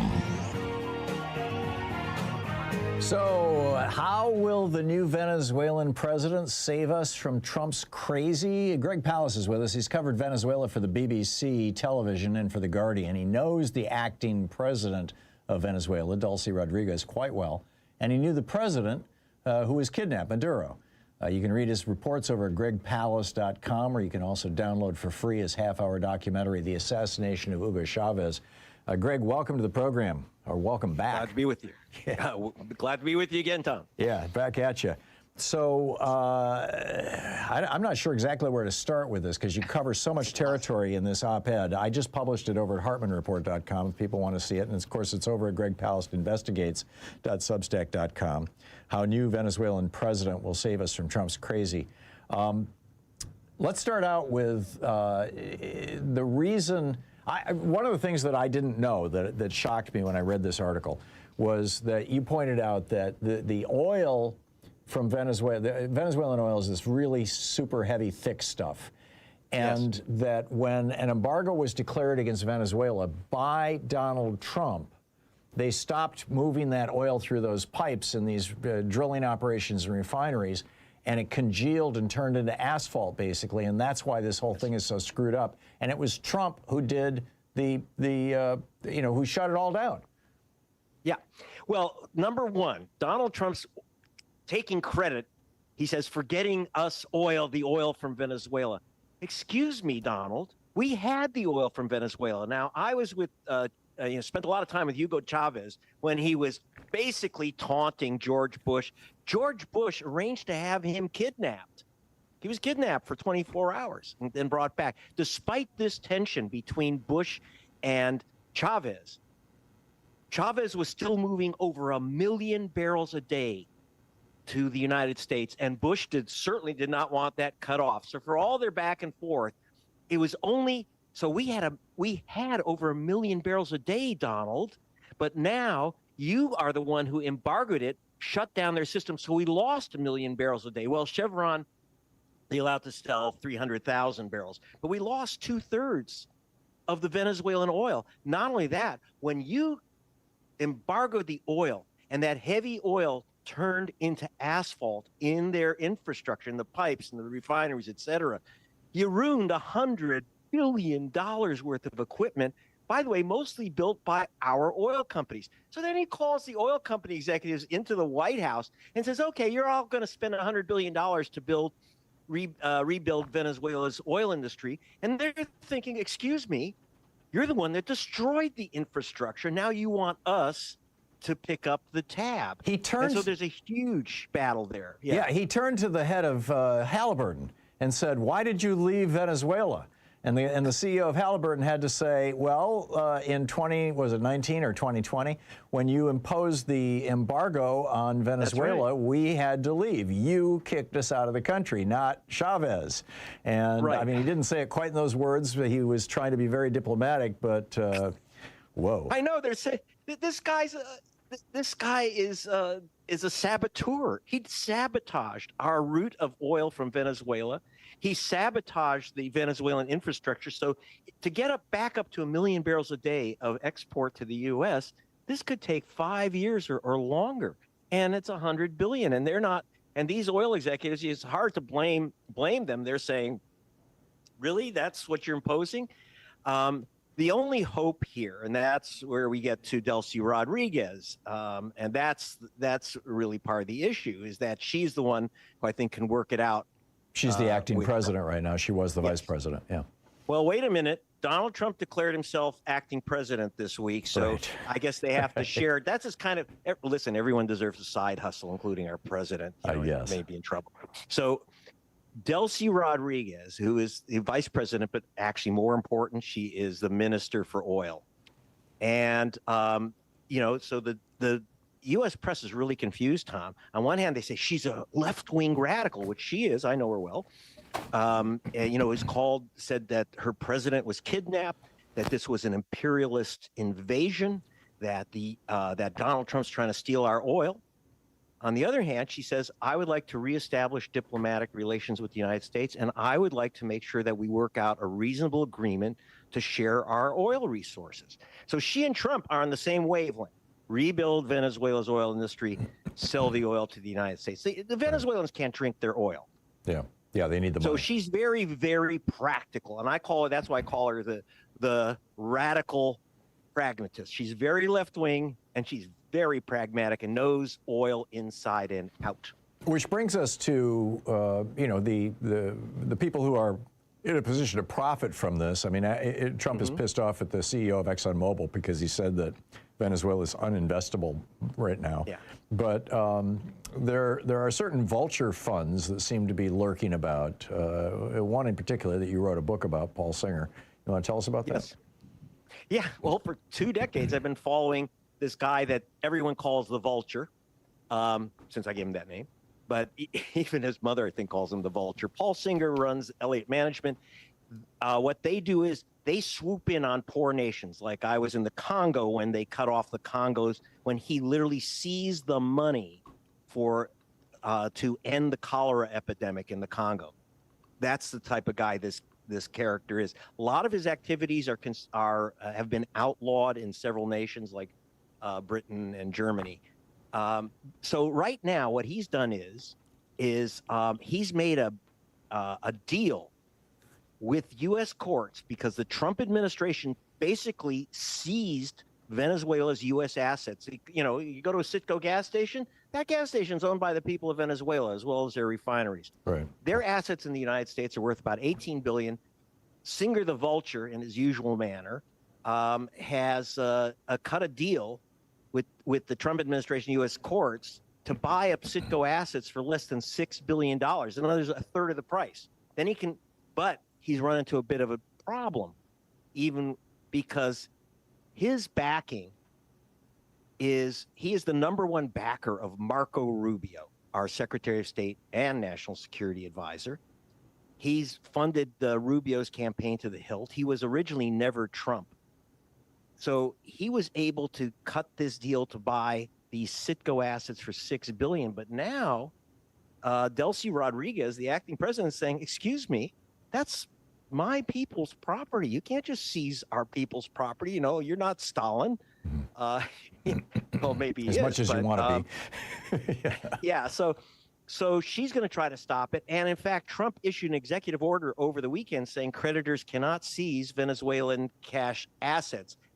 Whether that still leaves an opening for the Vulture and Marco Rubio, I don't know. When I say Marco Rubio, remember, Rubio does not want Delcy Rodriguez there because she will stop basically the theft of the Venezuelan oil company by Rubio's funder, the Vulture. So Paul Singer was the major funder to Rubio's presidential ambitions yes. A decade ago, more or less. Yes. Yeah, remarkable stuff. So how do you see this all playing out? I mean, I've always assumed that Rubio's main goal here wasn't so much to cripple Venezuela or anything like that, but was to cut off Venezuelan oil to Cuba because, you know, for years he lied saying that his parents were Cuban refugees. In fact, they came here 2 years before Castro took over the country. But, you know, he's got this Cuban diaspora behind him. They've always been his political base, and they all hate, you know, communist government in Cuba. No question, Tom, that Rubio's big goal is not Venezuela. He wants to destroy Cuba, and I think that is going to happen. I think that the Cuban economy will implode because the one thing that Rodriguez, who's practical, will understand that she cannot sell or give oil to Cuba, which has kept the Castro or what is now the Canela regime alive. Right. And I should also say, by the way, that Trump, you know, is claiming he can get us that he's going to bring down the price of oil to $50 a barrel. Well, you know, when I was with Chavez, he offered that to me. He said, let's have a band of $30 to $50 a barrel. By the way, he came up with that with his buddy Henry Kissinger. Yeah. And he said, look, let's just have a bottom and a top. And I don't care about, you know, raking, you know, just stealing billions from American consumers. I just want to make sure that my nation doesn't go bankrupt. Right. I'm hoping that deal will be revived. But remember, Trump is not in charge here. Chevron Oil is in charge. Yeah, the bondholders are in charge. And the big problem that they have is that right now in the Permian Basin in Texas, you know, it costs $60 a barrel to pump oil, and that's what it's selling for right now. So they're basically running a break even. If it goes to $50 a barrel, which is what Trump is talking about, you're going to see a huge wave of bankruptcies among small American oil companies. And by the way, if we do that, we cannot get a million barrels of oil a day out of Venezuela because that oil is just too expensive. You talk about Permian Basin being 61, we're at $71, $80 a barrel to pull up the super heavy oil of Venezuela. We can get it up to about $1 million altogether, but they do have other obligations, like they owe China a lot of money, and they also have to have some oil for their own people. But yes, it's going, you know, and Rubio, of course, is pushing, is trying to replace Delcy Rodriguez, the acting president, who was, by the way, elected. Let's not forget that. Sort of. I mean, sort of. Yeah. I mean, that election was a contested election. Yeah. No, I'm going to say it straight out. Maduro stole that election. He was a dictator. I'm sorry. No sympathy. Sorry. No complaints from the left here. Yeah. That's just the facts, guys. And, but he wants to replace Rodriguez with Maria Corina Machado, who, you know, this one who won the Nobel Peace Prize for calling for an invasion of her own country. But the important thing is that she's close to Rubio. She wants to privatize the Venezuelan oil company. And believe me, the oil companies will never allow that, nor will OPEC, nor will Saudi Arabia. You know, so that's so, you know, that's going to be the battle within the administration, Machado versus Rodriguez. It should be left up to the Venezuelan people to determine who their president should be. They should be calling elections. And I think that Delcy Rodriguez, who is a technocrat, knows the oil industry, and will, despite everything, is ready, willing, and unlike Maduro, really capable of cutting an agreement with the U.S. Yeah. So she is our hope and Venezuela's hope at the moment. That's the key. Yeah, although not necessarily the hope for civil rights in Venezuela, but I get your point. Greg, well, I hope that will change now, too. I do, too. That they release prisoners. Absolutely. The great Greg Palast. Greg Palast investigates.substack.com and gregpalast.com. This is the Thom Hartmann Program.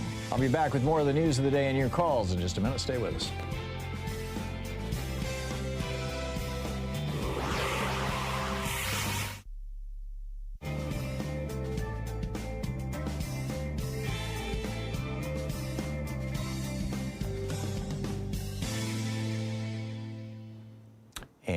Welcome back. Let's see here. Who has been on hold the longest? Luis in Jacksonville, Florida. Hey, Luis, what's up? Hey, how you doing, Tom? Good. How are you? Good. About 10 years ago, Tom, I sat on a jury. I was a juror on a trial that had some similarities to the shooting, to the murder of Nicole Good in Minnesota. Mm-hmm. Slightly different, you know. It wasn't ICE, but it was local police. And here's kind of the backstory here. Guy and a girl, a relationship, but they're not married. Obviously, a soured relationship, and he wanted to borrow her car, and she said no. Well, he took the car and took off, and she reported the car stolen. He said he wanted to go to the pool hall, a local pool hall, and he took the car. He went to the pool hall. Of course, she reported the car stolen, so now they're looking for him, right? Local police. So they catch up to him at the pool hall. He's in the parking lot, sitting in the driver's seat, and it's the type of parking lot that you pull in and pull out, so not parallel parking. Mm-hmm. And to get out of there, he has to back out. So the officers, of course, you know, he stole the car, so you know they're on alert, and also he had priors. Right, so Luis, I need you to get to the point here. Okay, so they one officer tried to get him out of the car, and he refused. So he starts to back out. The other officer is behind the car, and he just jumps out of the way. Mm-hmm. Now it's a long chase down a long boulevard for about 10 miles. They apprehend the guy, took him to jail, and you know, of course, he went to jail. He got convicted of a couple of different things. The point of my story here is, Tom, not one shot was fired. Yeah. The officer, this is good police work. Yeah. The officer that was in the way, he just jumped out of the way. Yep. That's all. Yep. And then this is a black man with a record that they probably could have, who knows what could have happened. They could have gotten away with killing him, yeah. Yes, they could have, absolutely, especially here in Jacksonville, Florida. So that's all, Tom. I wanted to share that with you because that was murder, and these guys are operating under Trump's. He's a cheerleader for them. He's telling them they can do whatever they want, and this is basically what they're doing. Yeah.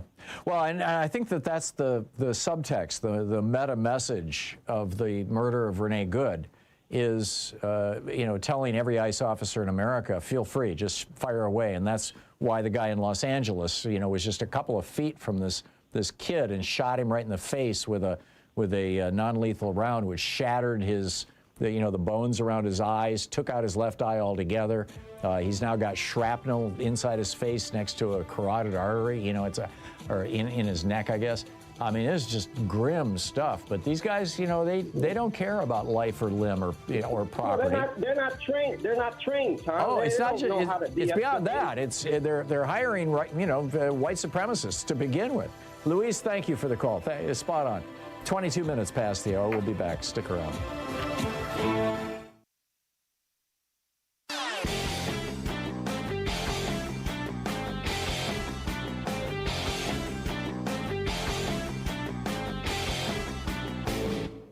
Change starts with you. You can be calling your Democratic or Republican representatives to let them know what you think by calling 202-224-3121. It's the Capitol switchboard. It'll get you right through to them.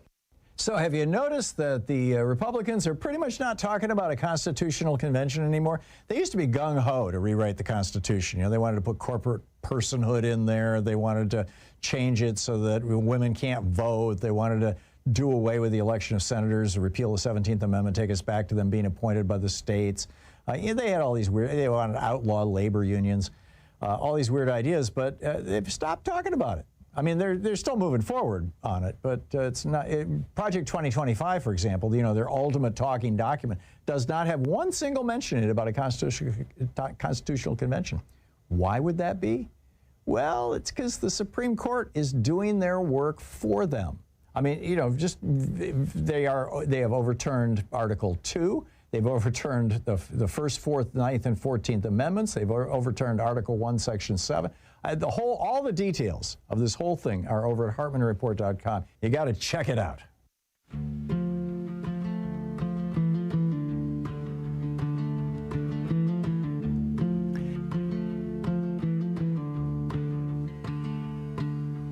Up in the clouds on a private runway,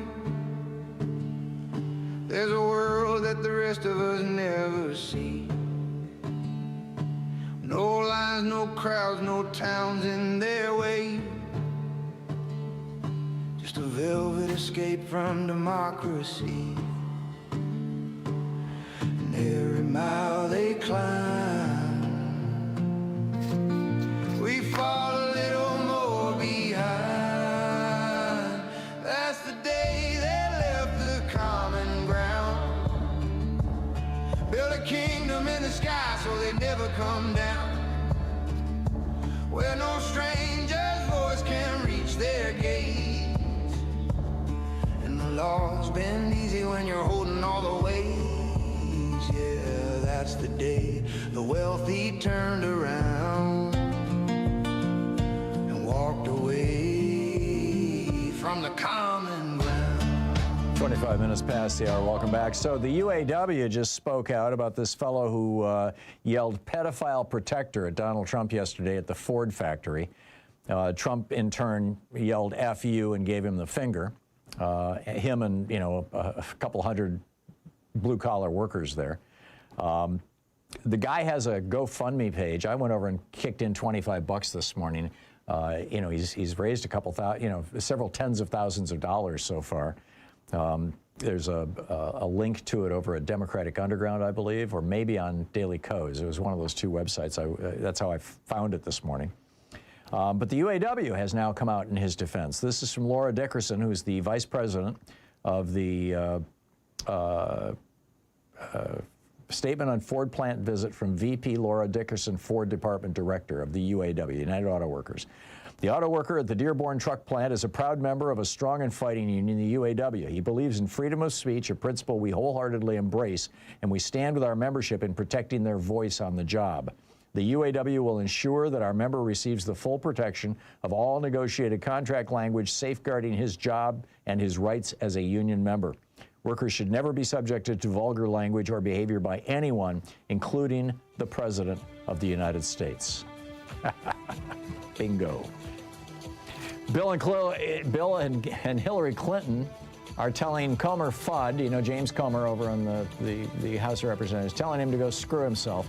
I will share with you some excerpts from their letter, and I will pick up your calls on the other side of this break. Stay with us.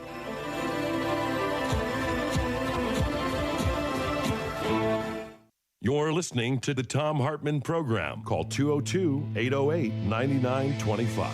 It's the place where despair is not an option. We'll be right back with your calls.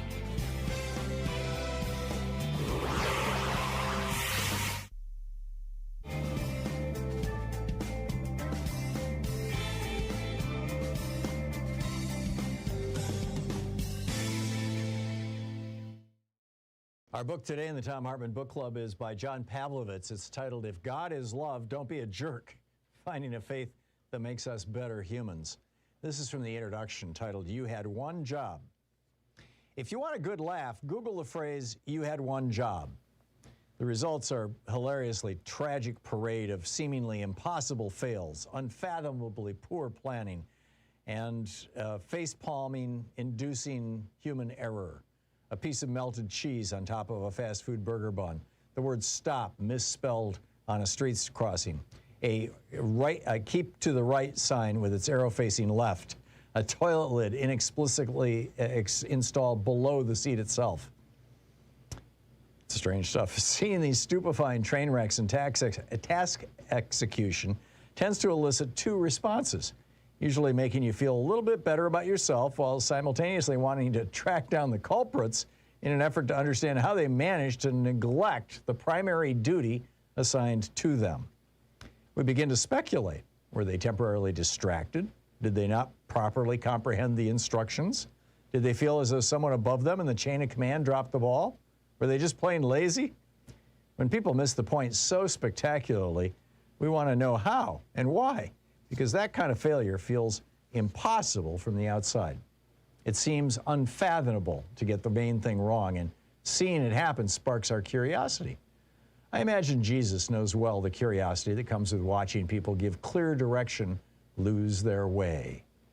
As a longtime Christian by aspiration, if not always in practice, I often envision an exasperated Jesus coming back and the first words out of his mouth to his followers as his feet hit the pavement being, "You had one job, love. So what happened?" I wonder what massive wave of excuses and rationalizations would come flooding from the mouths of the faithful multitude in front of him, how they might justify their mistreatment of the assailed humanity in their care, the verbal and theological gymnastics they'd attempt to avoid culpability for their own cruelty. Would they stridently recite him a verse from Leviticus? Would they blame the liberal media for morally corrupting America? Would they talk about people's wicked lifestyle choices? Would they argue that they were loving the sinners in their midst, but simply hating their sin? Would they frantically offer up the same platitudes and parrot back the same partisan talking points that they've gotten used to brandishing on social media and proffering in Sunday school classes? And if all else failed to convince him, would they quote Jesus to himself in a desperate Hail Mary effort to pass the buck to him for what they did or failed to do while supposedly standing up for him? And there, fully seen in the piercing gaze of the namesake of their very faith tradition, with all their justifications and excuses exhausted and only their fully exposed hearts left, would any of their responses be sufficient reasons for refusing to love? When that was the singular task and primary commandment that he left them responsible for tending to? In my less compassionate moments, I admit that I like to picture it not going well for them. I know it's far less than admirable, let alone Christ-like. But some days my heart strangely warms at the possibility of a few billion brimstone-breathing evangelists, sanctimonious conservative politicians, and plank-eyed judgmental Christian neighbors all having to explain themselves in a sanctified flop-swept moment they can't exegete or gaslight themselves out of, and they all get what they have coming to them. But my self-righteous revelry doesn't last long. The mirror calls me out as I remember what I think I know about Jesus, and that rescues me from full-blown, unabated hubris. I begin to wonder what my excuses might be, how I'd spin the enmity I manufacture here, what story I'd come up with for not doing the one task we both know compromises a disciple's job description. And if I really believe what I'm supposed to believe, are any of my justifications sufficient? If God is love, and if Jesus is the perfect expression of that love, and if I'm supposedly trying to follow that Jesus, how could I be so love-impaired so frequently? How do I miss the singular point so consistently? It's not as if I didn't know what I was signing up for, like some lengthy online user agreement I blindly accept in haste, missing the bombshell fine print underneath. Having read the Gospels a few million times, give or take a few 100,000, I know the primary commandment is not something I need to excavate from cumbersome layers of foreign language translations and cultural mores of the time. Jesus himself clearly laid out the most important commandment for me and for everyone who's ever cracked open a Bible, and even most people who've never cracked open a Bible. And so we'd all understand what's being asked of us going in, so there would be no post-altar call buyer's remorse or deathbed claims of a sucker punch, bait and switch. Loving God and neighbor and self is the elemental stuff of Christian prayers, songs, T-shirts, and bumper stickers, and we know that. But as the master Morpheus said to protege Neo in the first and only truly great Matrix film, there is a difference between knowing the path and walking the path. Love is the path that Jesus laid out for us. The book, John Pavlovitz's If God is Love, Don't Be a Jerk, Finding a Faith That Makes Us Better Humans.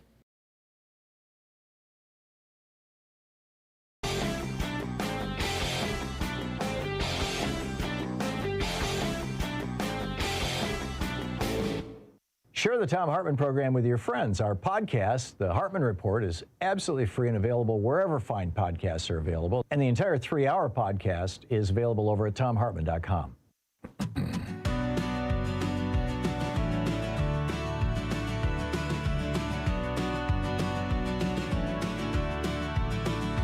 We were told we could all rise, just work and toe the line.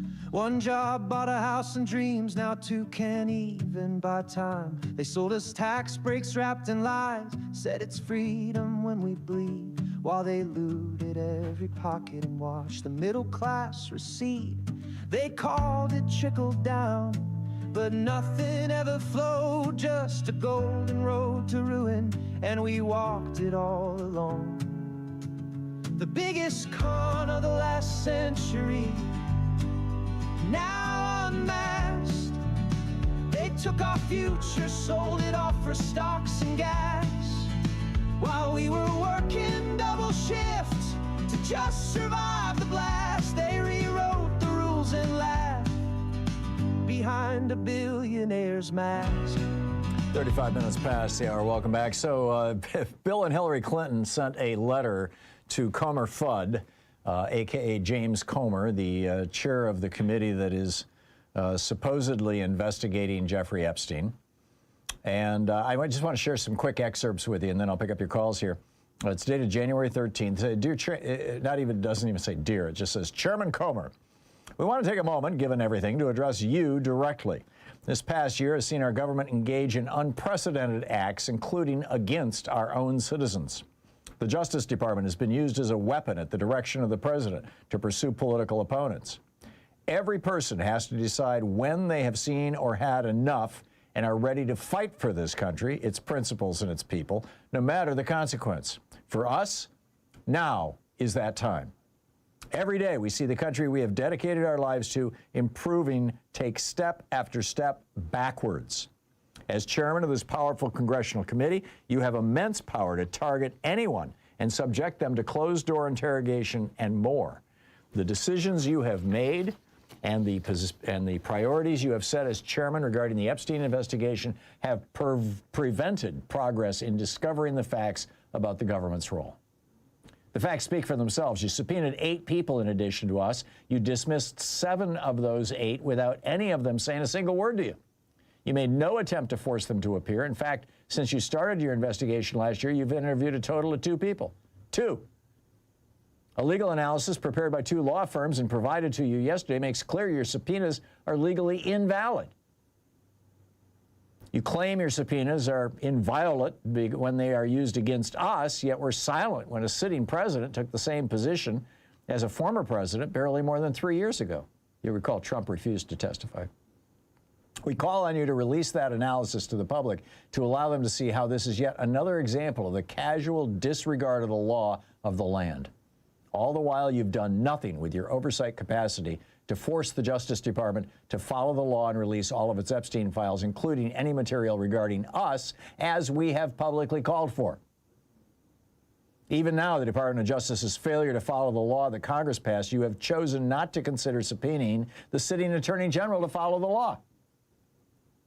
You are on the cusp of bringing Congress to a halt to pursue a rarely used process literally designed to result in our imprisonment, and we will forcefully defend ourselves. While you work harder to pass a contempt charge against us than you have done on your investigation this past year, if the government didn't do all it could to investigate and prosecute these crimes, for whatever reason, that should be the focus of your work, to learn why and to prevent that from ever happening again. There's no evidence that you're doing so, though. Instead, you force the victims to relive their painful experiences while doing little to give them and anybody and everybody else what's deserved, truth and justice. There is no plausible explanation for what you are doing other than partisan politics. You accepted the least from those who know the most, but demand the most from those who know the least. To say you can't complete your work without speaking to us is simply bizarre. You say this is not our decision to make, but we have made it. Now you have to make yours. We will defend ourselves in the public arena and ensure this country knows exactly what you are doing and why you are doing it. What you are trying to do is punish those who you see as your enemies and to protect those you think are your friends. Continue to mislead Americans about what is truly at stake, and you will learn that Americans are better at finding the truth than you are at burying it. Bang, bang, bang. Amazing. All right, what's on your mind today? Salvador in Denver, Colorado. Hey, Salvador, how's our favorite Trump fan doing today? Good. I'm perfectly good. How you doing, Tom? Fine, thank you. What's up? Just a couple of things I wanted to kind of just touch on. Personal views. I see that you guys are not helping out anything by just offending these people, these ICE agents on there, and calling them goons and Nazis, and just kind of putting them down for the way they're behaving. Salvador, they deserve it. So going back to, like I told the gentleman before, we live in a great nation, United States of America. Everybody wants to be here for a reason because we have laws and sanctions in order. Everybody doesn't want to be here, Salvador. The immigration into this country from European countries is pretty much zero and has been for decades. I beg to differ. Everybody comes here. They're able to set up their business. Trump is complaining about the fact that he can't get white people from Norway to come here. Just like you have. So the last couple of years has just been a horrible show of just push and shove, not, backing up the nation that you live in.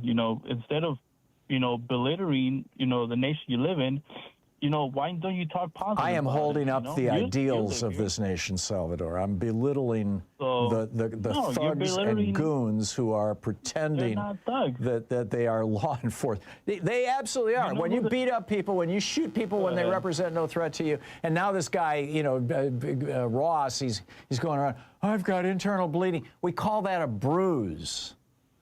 I mean, it's like these guys are just completely over the top, Salvador. And I don't understand why you would defend them. If you are a Republican, I would think that you would be in favor of the Constitution and the idea of freedom in the United States rather than an oppressive police force.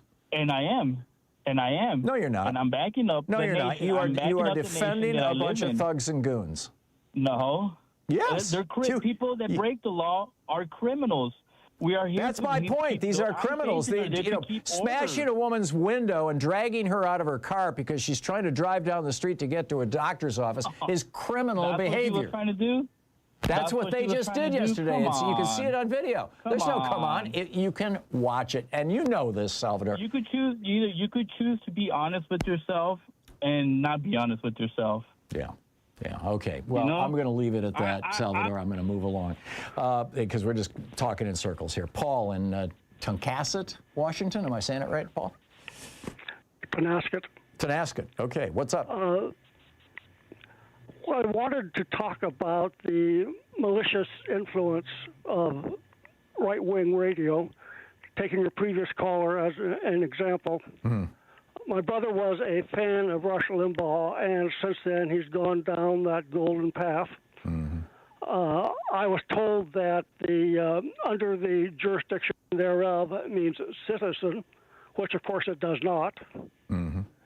And I hit the feeling that they also believe that the Bill of Rights only applies to citizens, which would be totally unworkable because you would have to violate it in order to determine who was or who was not a citizen. Absolutely. And nowhere in the Constitution is the word citizen connected to any of the rights that are defined in the Constitution. It's always person.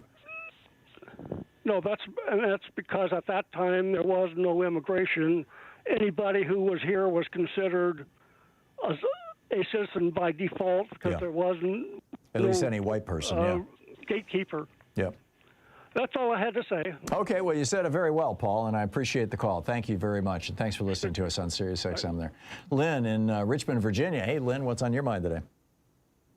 I admire your patience, Tom, with that caller before the last guy. Well, I was hoping that we would get to something that was an actual conversation, but instead it's just, you're bad, we're good, okay. Well, your patience is amazing. Anyhow, here in Virginia, we're going to do our part. We got the General Assembly in town, and as I told Mateo, we're going to really try to pass the forgiveness of felonies, voting rights and everything, like the Maine and Vermont example.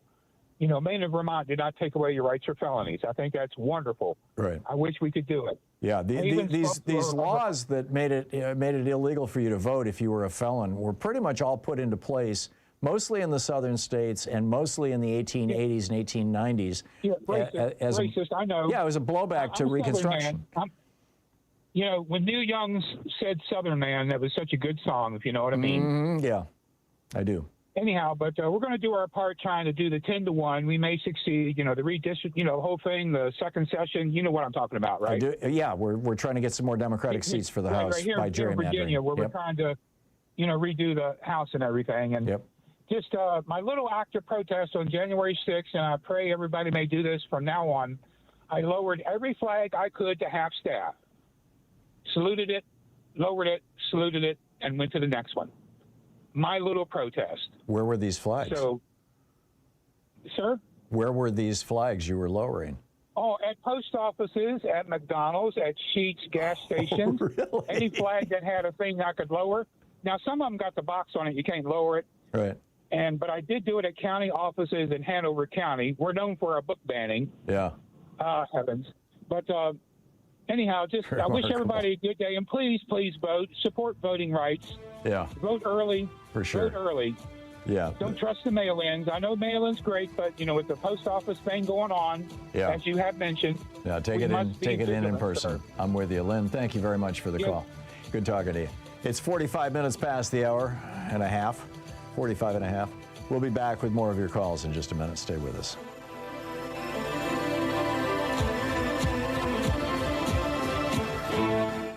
You're listening to Thom Hartmann. Visit thomhartmann.com for audio and video archives. Occupying the media 3 hours a day, 5 days a week, right here. We'll be right back.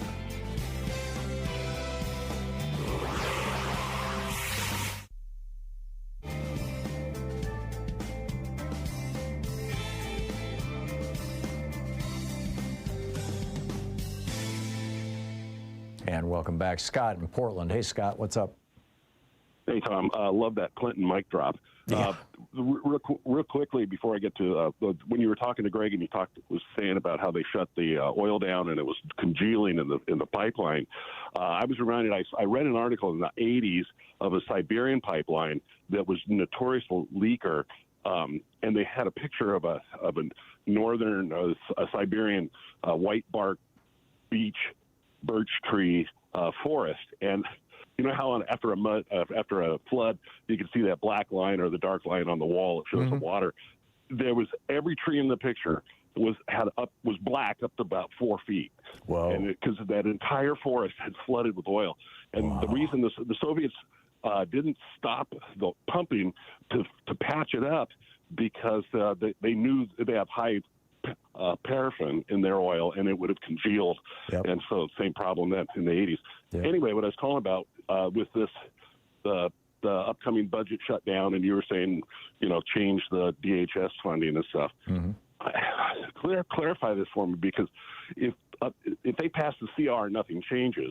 But if they get in there and tinker around with it, it's got to, pass the House, pass the Senate, and Trump's got to sign it, and he won't sign it. So they'll have to have veto-proof majorities. Is that right? Maybe. I mean, he may sign it just to get the money. The way this is working, there's not going to be a single CR, continuing resolution, to fund the government, in mass. There's either 10 or 12 separate pieces of legislation funding separate parts of the government.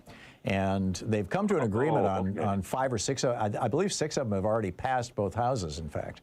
And, they're trying to get this stuff done so the government doesn't shut down on January 30th. But the funding for the Department of Homeland Security has not yet passed.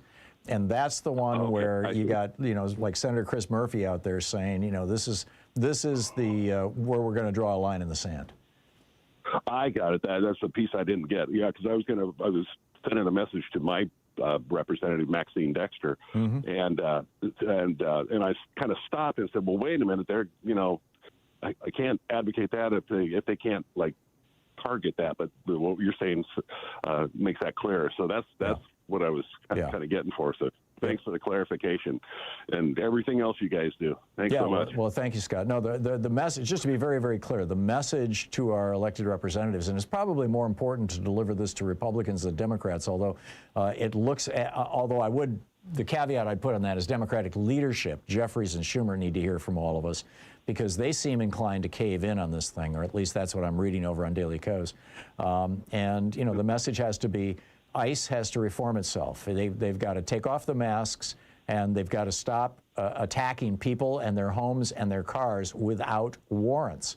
They're doing this in complete violation of the Fourth Amendment, complete violation of federal law, and violation of state laws over and over and over again. I mean, all of these things, these horrible pictures that we're seeing are violations, not just of standard police protocol, but of actual laws and constitutional rights of individuals.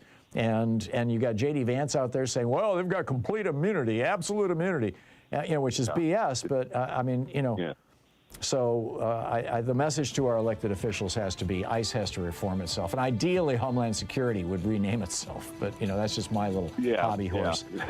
Scott, thanks a lot for the call. Good talking to you. Wild times. Thank you, Tom. Yeah, thank you. And thanks for listening to X-Ray FM. It's 10 minutes before the hour. I'll be back in 1 minute with more of your calls. Stay with us.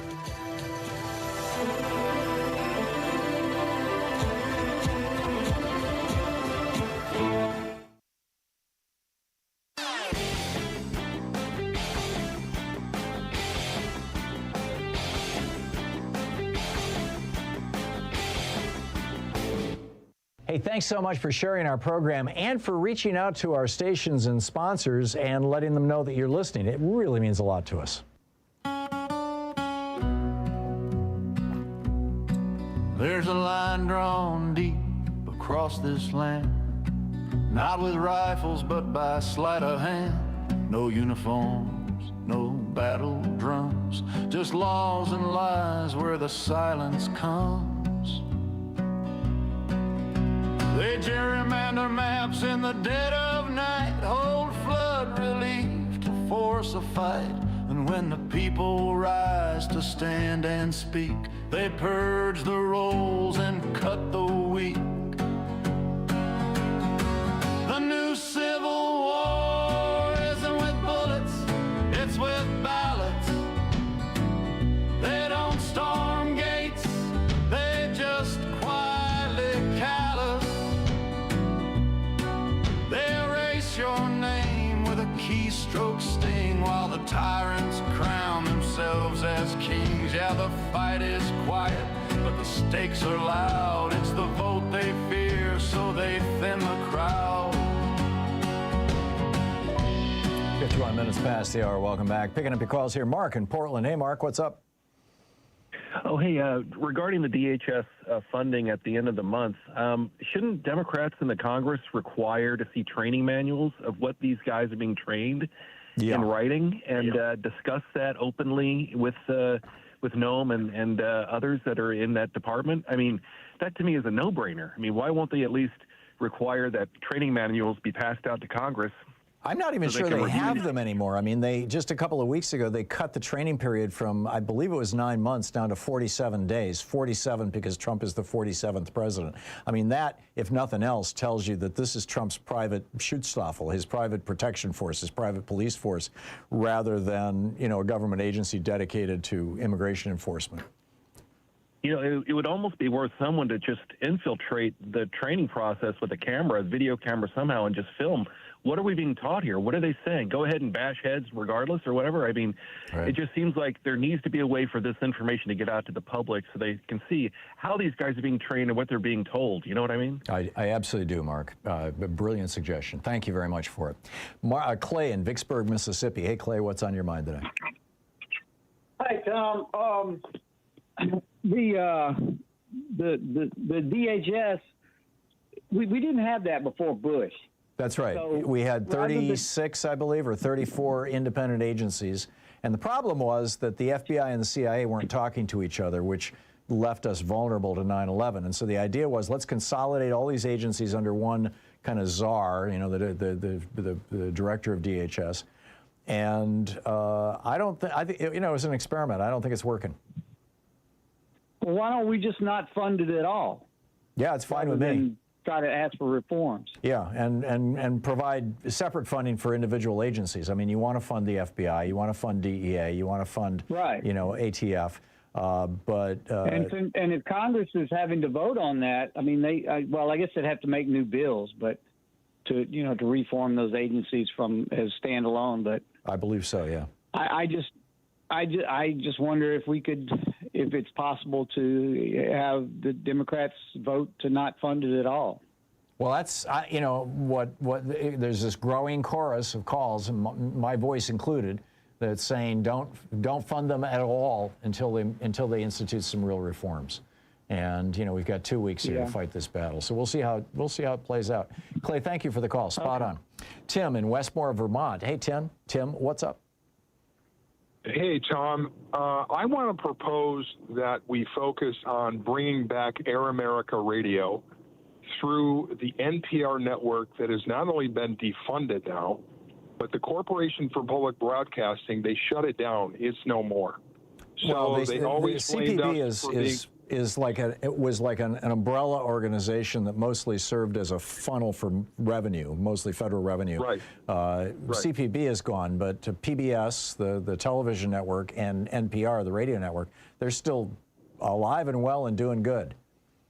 Right, and I've been supporting them for decades. But here's the deal: in order to go up against right-wing white premises radio, we need to have a network. We need to have a broad network, and I think the NPR network is one of the biggest in the world. I think we could utilize that. They already know that we're kind of left-leaning anyway, or at least they had us tagged that way. But I looked into this years ago, Tim. There's a couple of nonprofit organizations that NPR stations often buy programs from.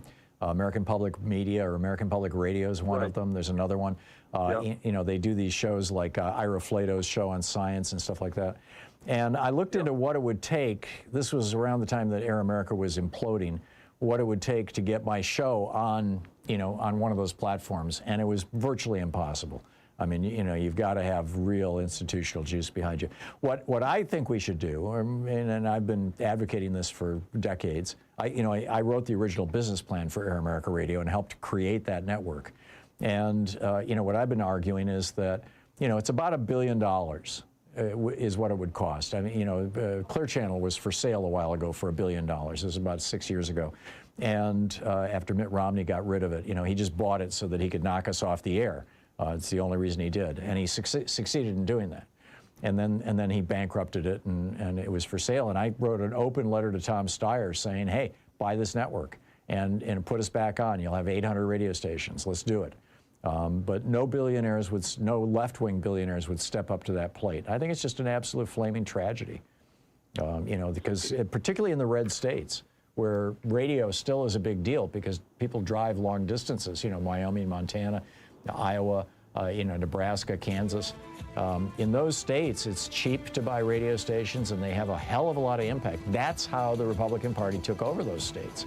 Tim, I think we should take another run at it, Tom. I'm with you. It's going to take some serious money. Tim, thanks for the call, and thanks for listening to us here on SiriusXM. We're hitting the top of the hour. On the other side of the break, the Trump regime is now demanding that the University of Pennsylvania turn over a list of their Jews. You're listening to Thom Hartmann.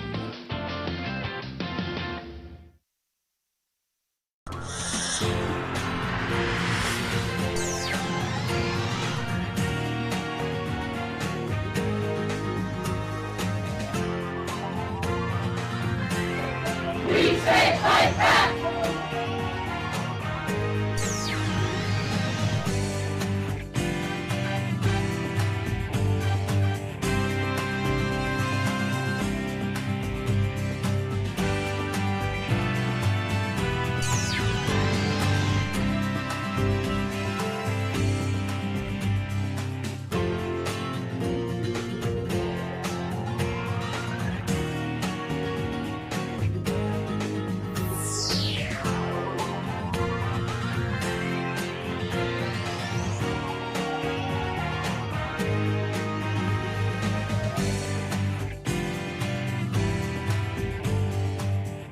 Today in the Thom Hartmann Book Club is Stolen Focus by Johann Hari. The subtitle, Why You Can't Pay Attention and How to Think Deeply Again.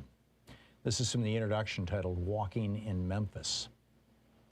When he was 9 years old, my godson developed a brief but freakishly intense obsession with Elvis Presley. He took to singing Jailhouse Rock at the top of his voice with all the low crooning and pelvis jiggling of the king himself. He didn't know this style had become a joke, so he offered it with all the heart-catching sincerity of a preteen who believes he's being cool. In the brief pauses before he started singing it all over again, he demanded to know everything about Elvis. And so I jabbered out the rough outline of that inspiring, sad, stupid story. Elvis was born in one of the poorest towns in Mississippi, a place far, far away, I said. He arrived in the world alongside his twin brother, who died a few minutes later. As he grew up, his mother told him that if he sang to the moon every night, his brother could hear his voice. So he sang and sang. He began to perform in public just as television was taking off.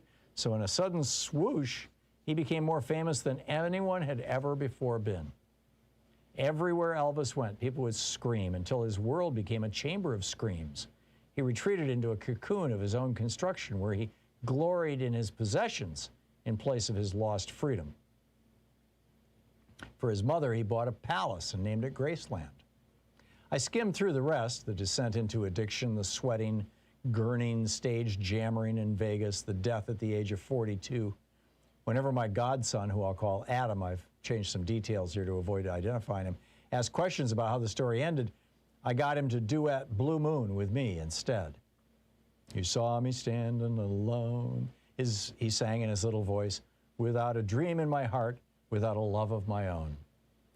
One day, Adam looked at me very earnestly and asked, Johann, will you take me to Graceland one day? Without really thinking, I agreed. Do you promise? Do you really promise? I said I did. And I never gave it another thought until everything had gone wrong. 10 years later, Adam was lost. He had dropped out of school when he was 15, and he spent literally almost all his waking hours at home, alternating blankly between screens. His phone, an infinite scroll of WhatsApp and Facebook messages, and his iPad on which he watched a blur of YouTube and porn. At moments, I could still see in him traces of the joyful little boy who sang Viva Las Vegas, but it was like that person had broken into smaller, disconnected fragments.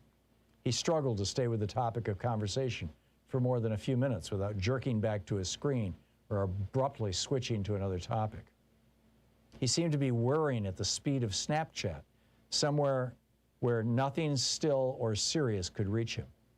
He was intelligent, decent, kind, but it was like nothing could gain any traction in his mind. During the decade in which Adam had become a man, this fracturing seemed to be happening to some degree to many of us. The sensation of being alive in the early 21st century consisted of the sense that our ability to pay attention, to focus, was cracking and breaking. I could feel it happening to me. I'd buy piles of books and I'd glimpse them guiltily from the corner of my eye as I told myself, just one more tweet. I still read a lot, but with each year that passed, it felt more and more like running up a down escalator. I had just turned 40, and wherever my generation gathered, we would lament our lost capacity for concentration, as if it was a friend who had vanished one day at sea and never been seen since. Then one evening, as we lay on a large sofa, each staring at our own ceaselessly shrieking screens, I looked at Adam and felt a low dread. We can't live like this, I said to myself. Adam, I said softly, let's go to Graceland. What?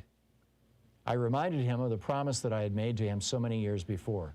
He couldn't even remember those blue moon days, nor my pledge to him. But I could see that the idea of breaking this numbing routine ignited something in him. He looked up at me and asked if I was serious. I am, I said, but there's one condition. I'll pay for us to go 4,000 miles. We'll go to Memphis and New Orleans. We'll go all over the South, anywhere you want. But I can't do it if when we get there, all you're going to do is stare at your phone. You have to promise to leave it switched off except at night. We have to return to reality. We have to connect with something that matters to us. He swore he would, and a few weeks later, we lifted off from London Heathrow toward the land of the Delta Blues. When you arrive at the gates of Graceland, there's no longer a human being whose job is to show you around. You're handed an iPad, and you put in little earbuds, and the iPad tells you what to do. Turn left, turn right, walk forward. In each room, the iPad, in the voice of some forgotten actor, tells you about the room you're in, and a photograph of it appears on the screen. So we walked around Graceland alone, staring at the iPad. We were surrounded by Canadians and Koreans and the whole United Nations of blank-faced people looking down, seeing nothing around them. I watched them as they walk, feeling more and more tense. Occasionally, somebody would look away from the iPad, and I felt a flicker of hope, and I'd try to make eye contact with them to shrug, to say, hey, we're the only ones looking around. We're the ones who traveled thousands of miles. The book Stolen Focus by Johann Hari.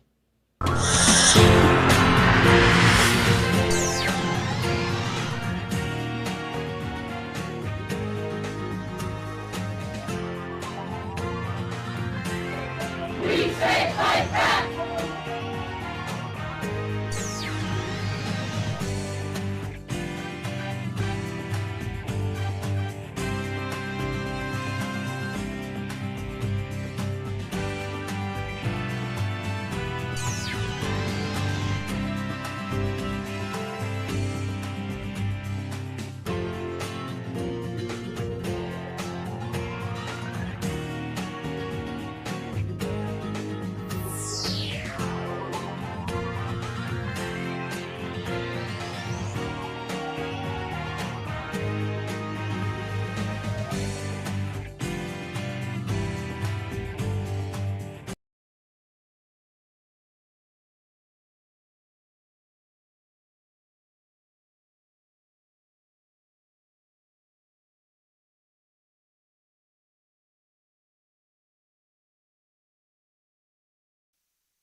This is the Thom Hartmann Program.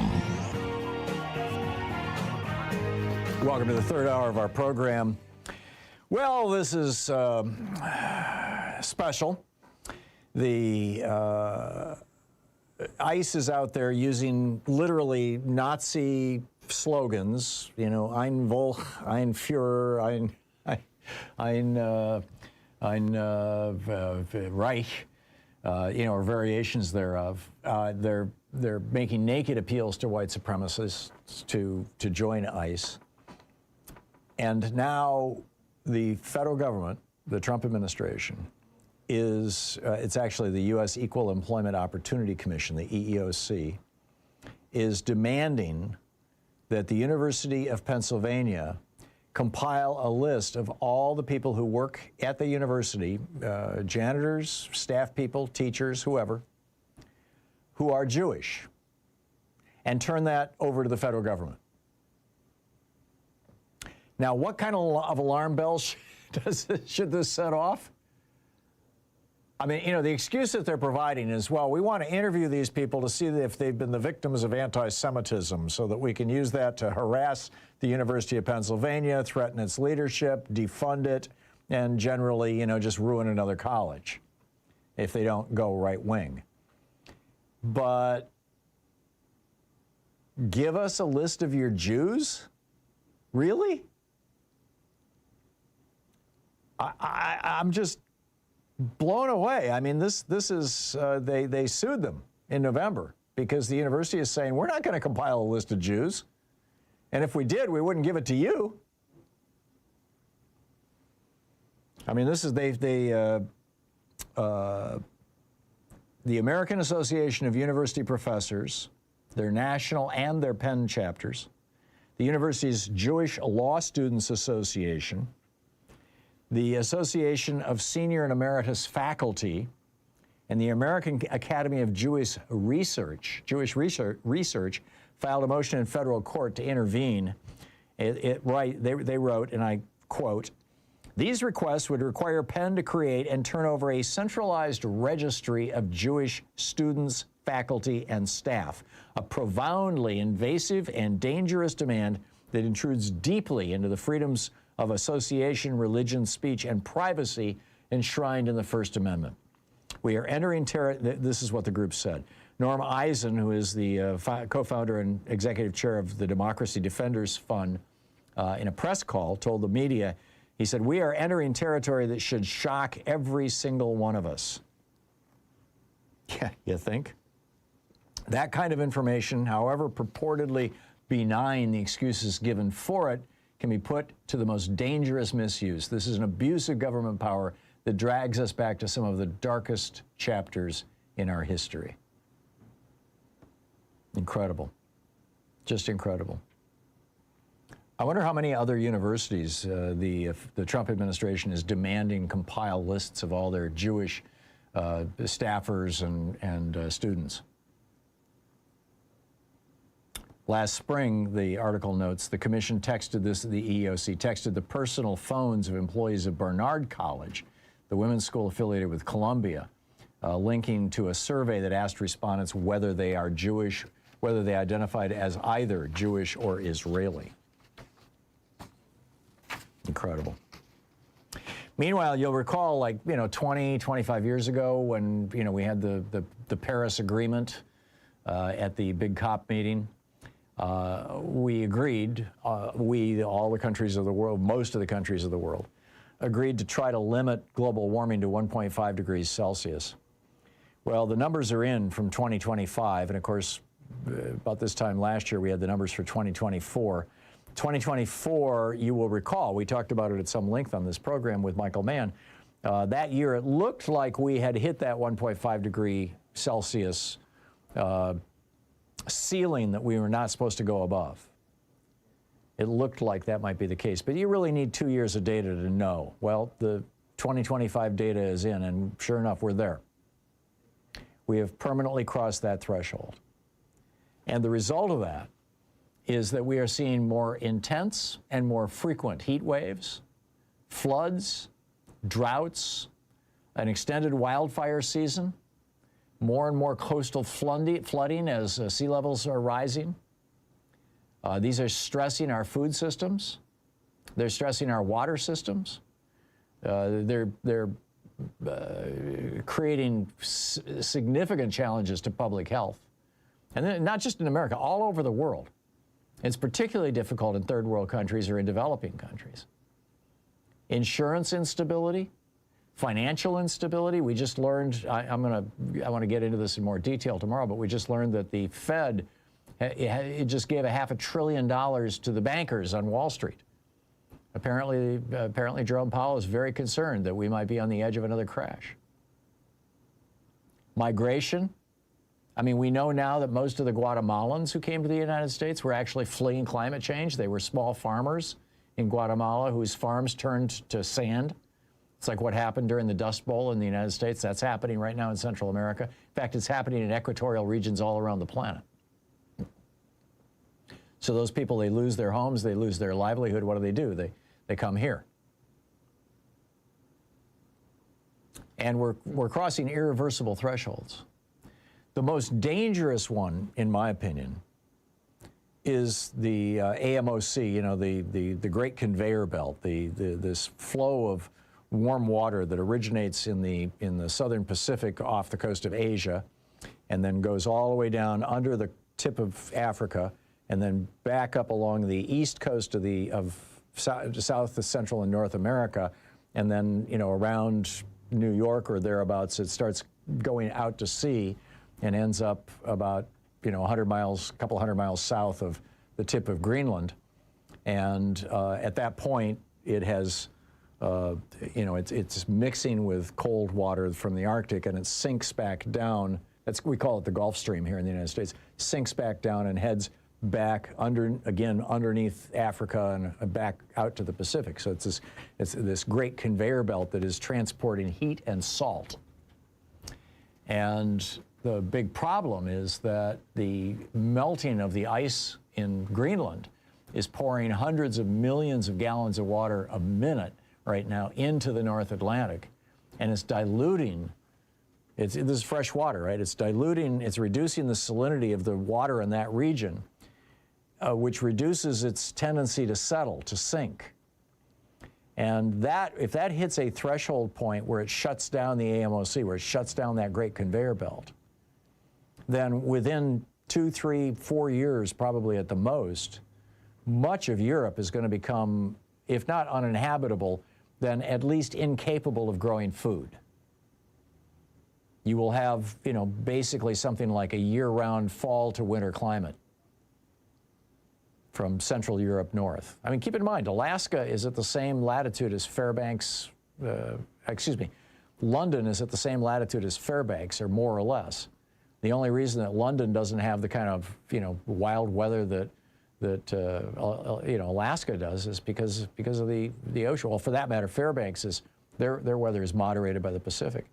But if you look at the central parts of the United States, I mean, you know, most of the United Kingdom is north of Minneapolis. And so, you know, what's keeping it warm is that great conveyor belt bringing all that heat to the North Atlantic. Well, if that stops and the North Atlantic is no longer a significant source of heat, you're going to see famine in Europe. Talk about destabilizing the world. So here we are. What are we going to do about it? That's anybody's guess. What we know the Trump administration is doing about it is trying to make the situation worse. They have gutted literally $1 trillion in funding for green programs in the United States. When Trump was at Ford yesterday, they've shut down production of the F-150 electric truck. My son has one. They're incredible vehicles. They've shut that down. I mean, Trump is killing green energy in the United States, all to satisfy his fossil fuel billionaire buddies. This is the Thom Hartmann Program. You will recall he met with them in private and said, give me $1 billion and I'll give you anything you want. And it's quite clear that that's what's going on. So what say you? I'll pick up your calls right after this.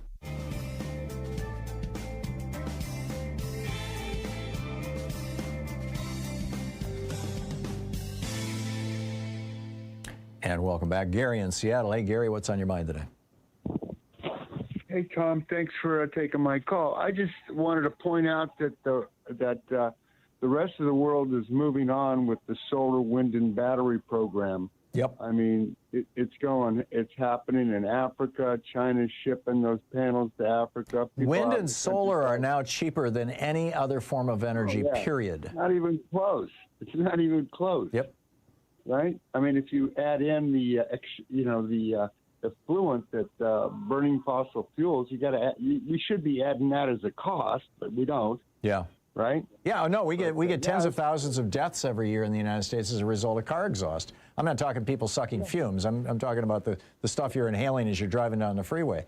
I've got an electric car now, and it's costing me the equivalent of about 80 cents a gallon gasoline to drive. Yeah, I mean, if you have a home battery set up in a solar place like Australia or the South, we do. You don't have any cost for fuel. You don't have any cost for home electricity. Yep. Arizona, it's insane what they did in Arizona. Yeah. Well, I'm here in the north where it's cloudy and gray 6 months out of the year and raining. And Louise and I put in a solar system and some batteries.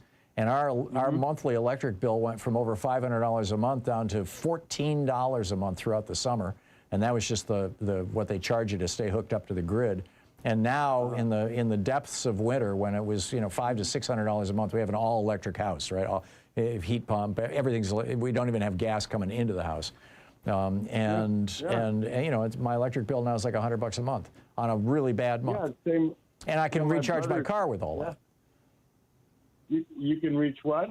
And I recharge my car. I'm driving on that sunlight too. Cheap then. Yeah. No, and Sweden just built a commercial solar installation north of Stockholm. Mm-hmm. Now Stockholm's already, I think, 15 degrees further north than Portland. Yeah, it's right on the edge of the Arctic Circle. Yeah. But apparently, the thing's going to work. So, we could learn a thing or two here in this country. Oh, I think we already know. We're just ignoring it because Donald Trump is taking billions of dollars from the fossil fuel industry. Yeah. We're gonna come through this. We will survive. I think we will. Gary, thank you very much. Jordan in Albuquerque. Hey, Jordan, what's up? Thanks for taking my call, Tom. I had a question that I was hoping you could provide some introspect into, but it seems to me, I know that you had stated multiple times that you cannot sue federal agents or police agents for there's certain protections that they are allotted, which allow where they cannot be sued for whatever their wrongdoing is. Without the permission is there of the a particular Correct. Yes, that's what you had enlightened me to earlier this week. But is there a specific reason that Renee Good's family can't sue Fox News for $10 billion for the defaming of her name and calling her a domestic terrorist? That's an interesting question, Jordan. That's a really interesting Why can't we start suing some of these right-wing medias out of existence? Yeah. I'm not sure that it would work. It's not defamation to quote the federal government. I'm pretty sure that would get thrown out of court instantly. But there may be some variation on that that's possible. Let me ponder that one. But Jordan, thank you. Keep thinking. I like the way you're thinking. It's just about 20 minutes past the hour. I'll be back with you in 1 minute. Stay with us.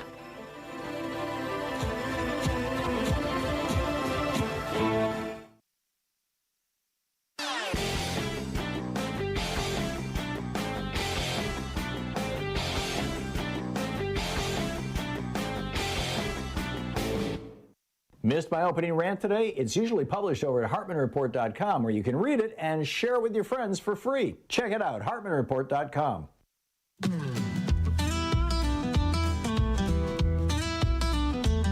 They wrapped themselves in the flag, but they sold their souls for gold, screaming USA on cue like they were bought and told.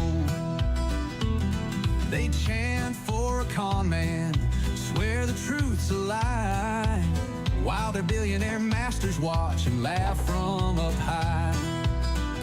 They don't fight for freedom, they don't stand for the weak, just puppets on a string, dancing to the fat cat's beat. Oh, the bootlicker brigade, bending low, tongues out wide, kissing the boots of the men who take them for a ride.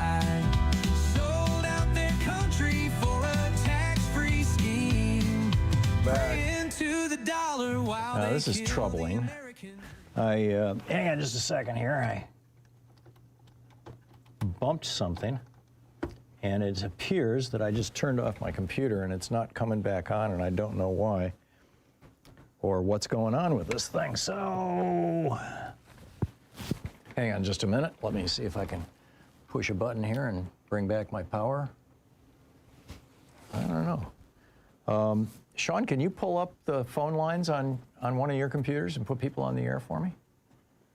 Because I've lost my screen. You can't? Oh my goodness. Maybe. Yeah, this is troubling. I'm completely down here, and I don't know why. My apologies. Let me just riff a little bit here. Yeah, feel free, Jerry, to troubleshoot this. Thank you. AOC, this is Alexandria Ocasio-Cortez. It appears to be power, but I don't. Yeah, the box, the NUC box, is just not even on, so it's behaving like it doesn't have electricity. What happened was this thing fell out, and that thing fell on the ground. The power strip. So, but the power strip's got power. It's lit up. Anyhow, AOC said, just so everyone knows, I want everybody to understand the cuts to your health care are what's paying for this ICE program. And I think that's like, really an important thing to note is that, this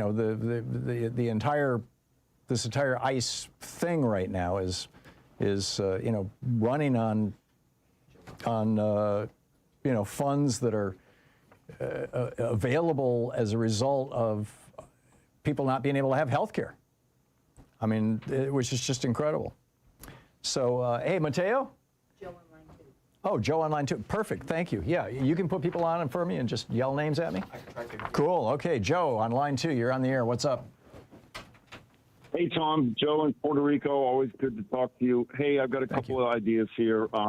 I think we really need to hit the media hard and actually be calling up the media and redirect their attention to who's actually a terrorist in this country, and it's the Trump administration using ICE as brown shirts to basically, bring forward his authoritarianism, which we all know is happening every single day. Yeah. I think we need to call it the Trump terrorist organization versus President Trump and Mr. President and all this other stuff, because it's out of hand. Well, they are. I think it's accurate to argue that they are trying to terrorize Americans. I mean, I don't know how else you could characterize what's going on with ICE right now. Correct, but they keep saying Trump has broken the norms, and he's a terrorist across the globe now. I mean, he sent J.D. Vance. And he has Hegseth, on a short collar as well, saying, "Oh, I'm going to end, for that matter, Rubio." Anyone who's a mouthpiece for Trump is being a terrorist. Saying, "Oh, we'll take Cuba. Now we're going to take Greenland." I had a funny thing, and I feel that it probably circumvent him going after Greenland if he called it. If the Danish would rename the Greenland Epstein Island, he'd probably stay clear of it. I've seen that meme. And Trump will stop talking about it. That's a good one. It's pretty funny. Yeah. The other thing I think is really, really important, and I live by this motto, and that is we need to call our representatives, both the Democrat and the Republicans, and seriously tell them to abolish ICE as we know it now. Defund them. Do not sign on to this extension for running the government, and put our mouth where it really needs to be, and that is enough is enough. Yeah. And that includes pouncing on the Republican Party and telling them call up Thune, call up Schumer and Jeffries, as well as your representatives, but most importantly the Republican side of everyone's representative, even though you might not have voted for them. They're supposed to represent and they're supposed to hear us. Yeah. Because us just talking and us listening. You do not need a mask to enforce immigration law. I mean, it's real simple. Exactly. You do not need a mask to be doing that. You do not need, arguably, you don't need guns to be doing that. You certainly don't need to be ramming people's cars and dragging, smashing their windows and cutting out their seatbelts and dragging them out, dragging a disabled woman out through the window of her car and beating her to the ground. I mean, you don't need any of this stuff. You just need people who are stop being terrorists. Yeah, you could be respectful. You can enforce. I mean, we've been enforcing the immigration law in this country for a long, long time, and we've never resorted to this kind of thuggish violence. Obama, you have the stats more than anyone, Tom. But Obama deported more people than anyone, and it went quietly. That's and right. There was no. In fact, Obama deported more people every year in the last 3 years of his administration than Trump did in any year. I mean, exactly. It's like, yeah. And this is supposed to be Trump's big thing. It's crazy. Joe, I got to run, but thank you for the call. Good talking to you. It's 27 minutes past the hour. I'm going to get back my screen here during the break, and we'll be back with your calls on the other side of it. Stay tuned. It's the Thom Hartmann Program, the place where smart people get their news.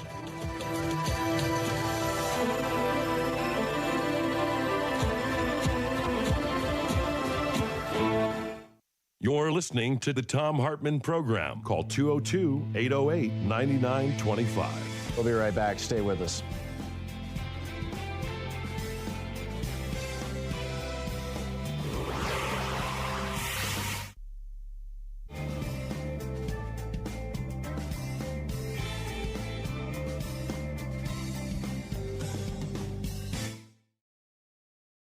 Our book today in the Thom Hartmann Book Club is The Hidden History of Big Brother in America, How the Death of Privacy and the Rise of Surveillance Threaten Us and Our Democracy. This is from the introduction, titled The Big Picture of Social Control versus Democracy.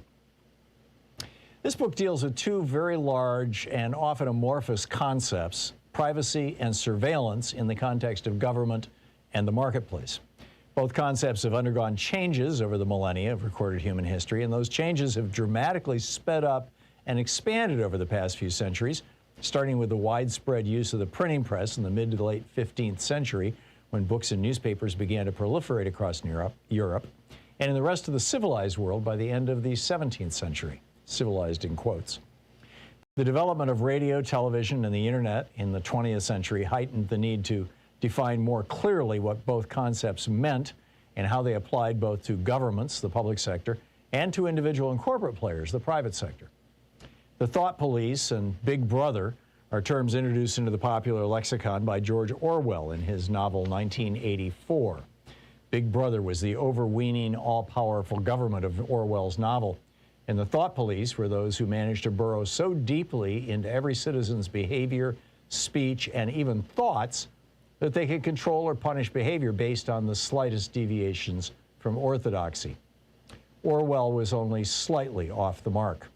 Big Brother types of government and thought police types of social control are now widespread in the world and incompatible with democracy, as I'll show in more detail later in the book.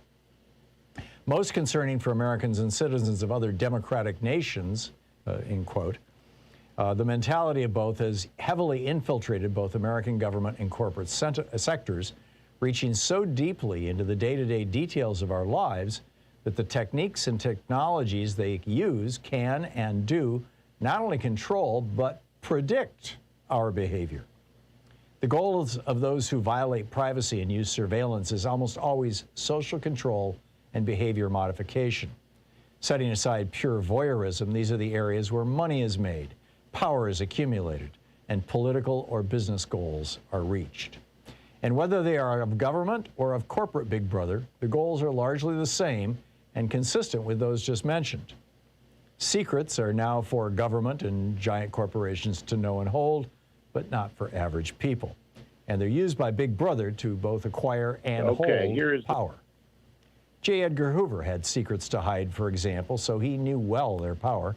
A gay man at the pinnacle of American power for most of his life, the FBI director knew that in many U.S. states, he and his lover, Clyde Tolson, could be prosecuted and sent to prison for their private, consensual behavior. Yet Hoover and Tolson lived together, and their relationship was an open secret among Washington's cognoscenti. I still remember a beautiful summer day in Ireland, Louise and I sitting in the living room of author Anthony Summers and his wife Robin, as they described to us the shocking details of Hoover's life and abuses of power they'd uncovered writing Official and Confidential, The Secret Life of J. Edgar Hoover. That books like Summers weren't published until after Hoover's death is a striking testimonial to the power of surveillance and the blackmail material it can produce to keep powerful people's secrets hidden even from the world's best investigative journalists. Every politician or reporter of any consequence knew that Hoover had a file on him. They were almost all men back then, and powerful men at that time were far more likely to harbor salacious secrets, ensuring Hoover an unbroken hold over the FBI from its founding in 1935 to his 1977 death. But Hoover didn't use his massive FBI surveillance powers just to cow politicians and reporters. He was also interested in advancing policies close to his heart.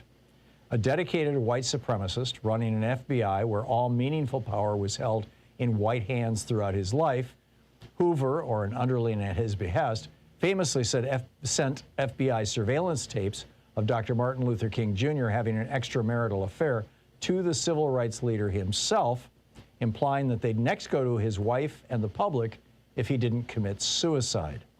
Hoover also spent his entire career downplaying the role of Italian organized crime in the United States because, among other things, mafia godfather Santo Trafficante had the goods on his sexual orientation and regularly hosted him and Tolson for gambling junkets.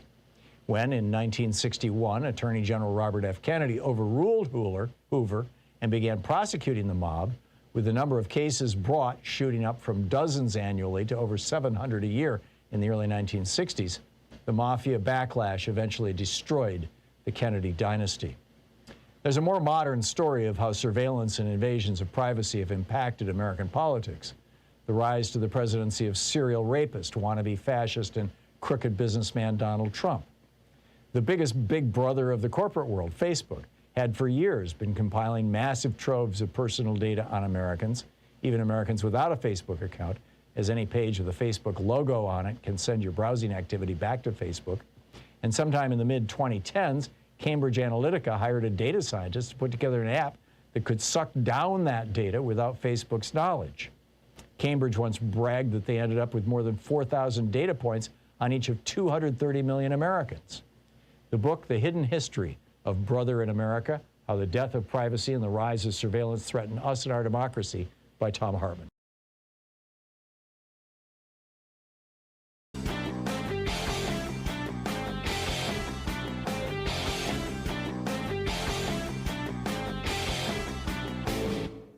Help support progressive radio. If you're listening to us on a commercial station, call their advertisers and let them know you're listening. If you're listening to us on Pacifica, one of our many nonprofit stations, please support them when they do their fundraising drives. Thanks for supporting progressive talk radio, and tag you're it. Donald Trump lost, voter suppression won in 2024. That's the headline over at HartmannReport.com, and just a brilliant article written by Greg Palast exclusively for the Hartmann Report. He writes, Trump lost. That is, if all legal voters were allowed to vote, if all legal ballots were counted, Trump would have lost the states of Wisconsin, Michigan, Pennsylvania, and Georgia. Vice President Kamala Harris would have won the presidency with 286 electoral votes.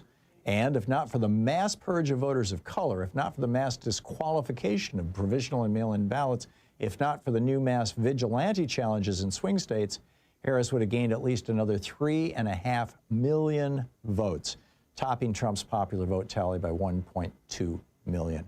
Greg brings us the numbers. He lays it out. You can read it over at HartmannReport.com, absolutely free. It's titled Trump Lost, Vote Suppression Won, at HartmannReport.com. Check it out.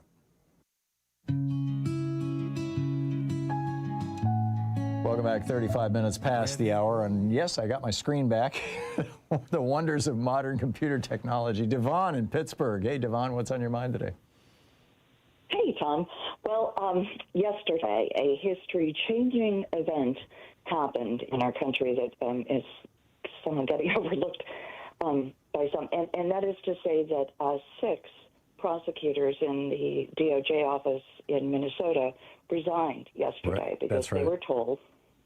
Yeah, they were told that they have to investigate the widow of Renee Good for her, association with, terrorists. Radical leftist, domestic terrorists, yeah. And 6 prosecutors, including the chief prosecutor, resigned. Yeah. And I got to tell you, I saw Andrew Weissman last night on TV looking like he was going to cry the whole time. Yeah. M. Gessen, who, M. Gessen has every bit of perspective on dictatorships. Yeah, having grown up in Russia. Exactly. And their perspective was that it's happening so fast. Mm-hmm. Not that there's any question that we are now a dictatorship, but that it's happening so fast. Yeah. And I think that it's really important for us to be aware of these historical events. And I just want to plug Professor Tad Stormer, who's a historian releasing a book in June called A Resistance History of the United States. He specializes in resistance movements of the United States. He's actually in Denmark now as he left the United States after Trump took office.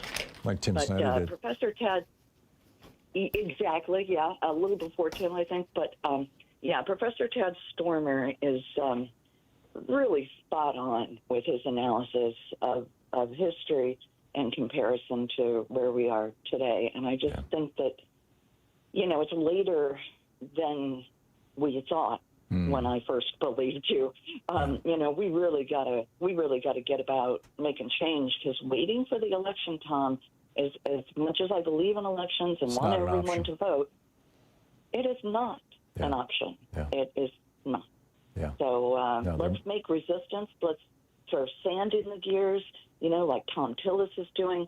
Let's make it impossible for them to proceed with business. And that can be done. Any senator, including any Democratic senator, can refuse to go along with unanimous consent, thereby tying up business in the Senate, ad infinitum. Yep. And they're not doing it. Schumer's not doing it. So nobody's doing it. And, we got to get serious about this, because American democracy is like, 1 foot in the grave today. Yeah. And that's their goal. And I'm increasingly convinced that ICE has very little to do with immigration. Immigration is the excuse. ICE is, here as basically an instrument of state terror. And that's their job, is to scare the hell out of us so that we will not stand up to this regime and so that we will not speak out when the election does come and they try to steal it. Because you know they're going to try and steal it. Trump already tried that in January 6, 2001. Spot on. And it's scary as all get out that people, still think that ICE is some immigration force. No, ICE is the Gestapo, period. Yeah, they're the Only even the stormtroopers. Gestapo. Yeah, Greg. Even the Gestapo didn't wear masks. No, right? they didn't. Greg Bavino, by the way, gets this. He loves to go around in Gestapo drag, these giant black leather trench coats that he wears. Devon, I got to move along, but thank you for the call. Spot on. Gabe in Placerville, California. Hey, Gabe, what's up? Hey, Tom. How you doing? Thanks for taking my call, as always. Hey, I have a question. Todd Lyons, the acting director of ICE, how come he kind of keeps a low profile and doesn't do interviews with the media the same way Kristi Noem does and Thom Hartmann does? I'm guessing that is Kristi Noem's choice. She wants to be the face of all this. She wants to be famous. She one of the most dangerous places in America, as the old joke goes, is between a camera and Kristi Noem. One day she's dressed like a cowboy, the next day she's dressed like an astronaut, the next day she's dressed like a police officer, the next day she's dressed like a soldier. I mean, she just loves playing dress up. And so she probably doesn't want her underling to draw the attention away from her. Oh, I see. Narcissists tend to be like that, Just look at Donald Trump. Right. It kind of runs in the administration. Yeah. Yeah. Hey, another question too. Do you think this is a good idea that those U.S. attorneys resigned in Minnesota? Because doesn't that give Trump an opening just to fill it with loyalists? He does, and it's a tough one, because if I was one of those U.S. attorneys, I would be inclined to say you're going to have to fire me. But I've never been in that position. It's really hard to put yourself in the shoes of somebody whose job you don't even understand, much less, I have a broad understanding of what they do, but it may be that this is the right way to go about protesting what's happening. There's an instant response. But, you're right. Trump just got it got an opportunity to put 6 Nazis in replacing. And by the way, this is what happened in 33 and 34 in Germany. Is people of conscience in the judiciary in particular, but also in the police forces, were just resigning left and right, and that gave Hitler the opening that he needed to pack in those things. So yeah, good point, Gabe. Thanks for the call. Good to hear from you. Appreciate it. Donna in Sparks, Nevada. Hey, Donna, what's on your mind today? Oh, hi. Hey, thanks, Tom, for taking my call. I'll keep this short, but when I was doing my weekly call to my representatives, I was informed by Senator Cortez Masto's staff that she's introducing a bill to cut funding to ICE by $75 million. I know it's not much, but it's a start.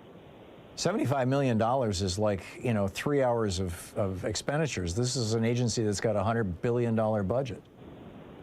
I know, but at least she's not going to vote for an increase. Yeah, well, there is that. I take little things where I can get them.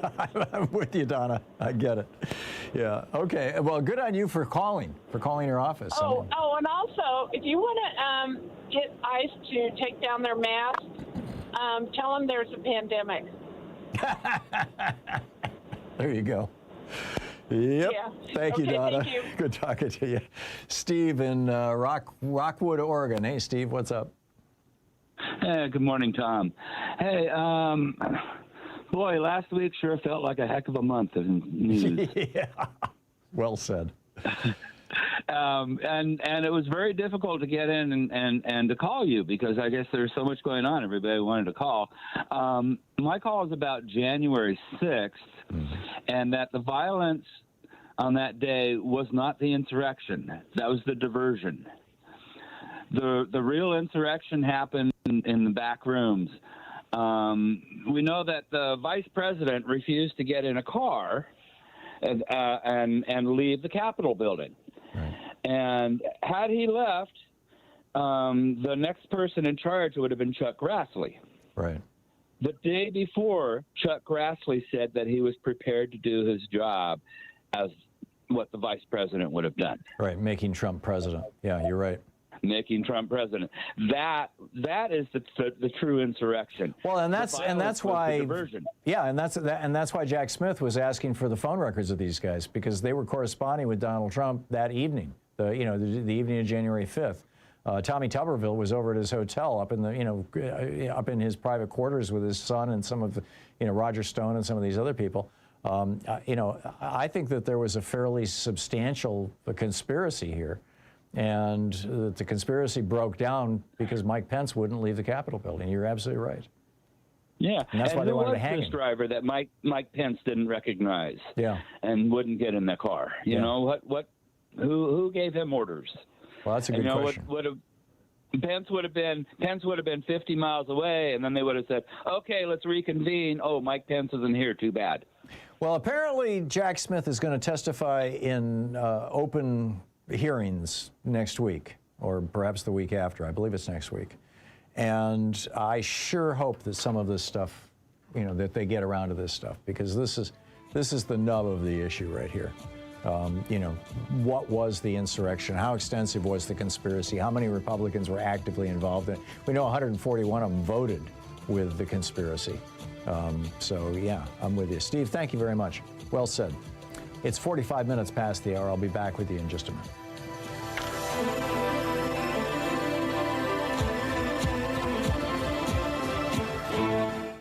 You're listening to Thom Hartmann. Visit thomhartmann.com for audio and video archives. Speaking the truth, J.D. Vance would really rather you didn't know all about. I'll be right back with you.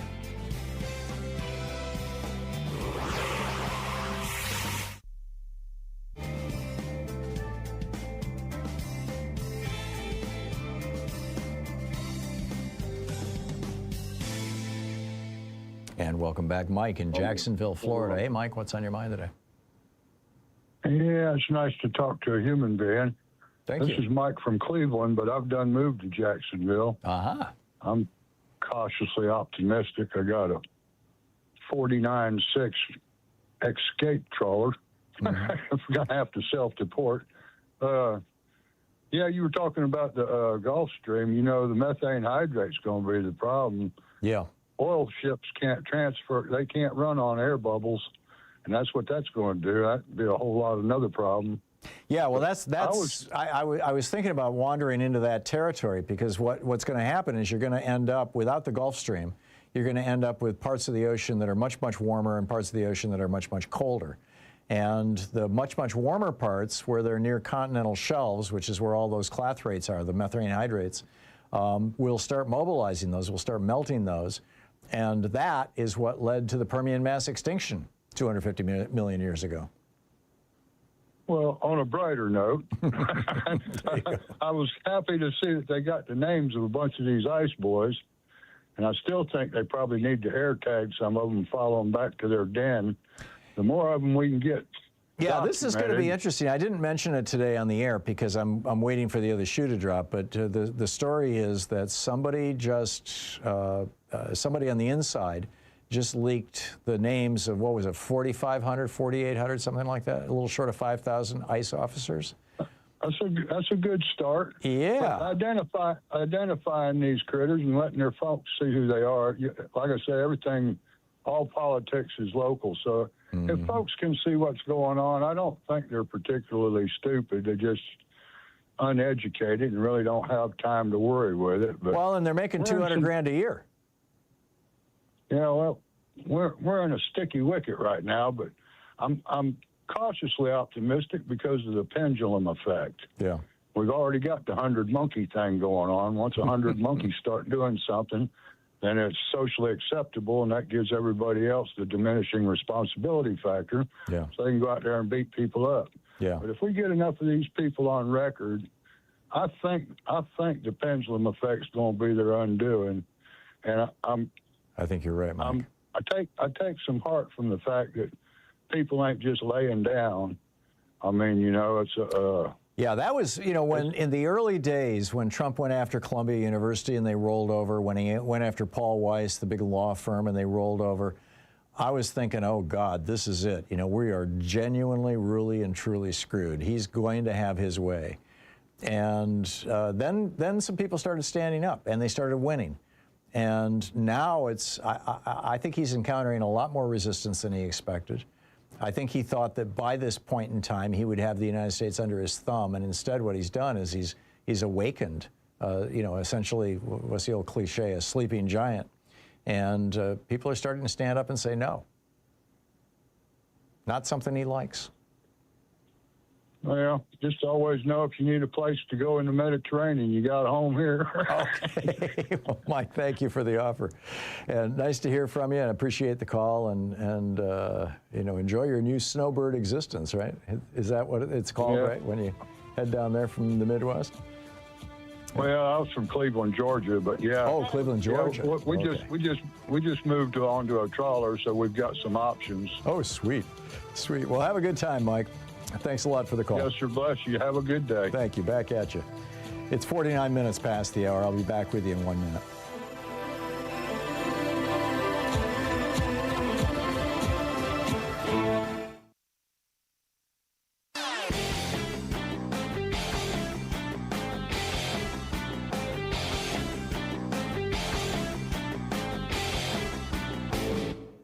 Hey, thanks so much for sharing our program and for reaching out to our stations and sponsors and letting them know that you're listening. It really means a lot to us.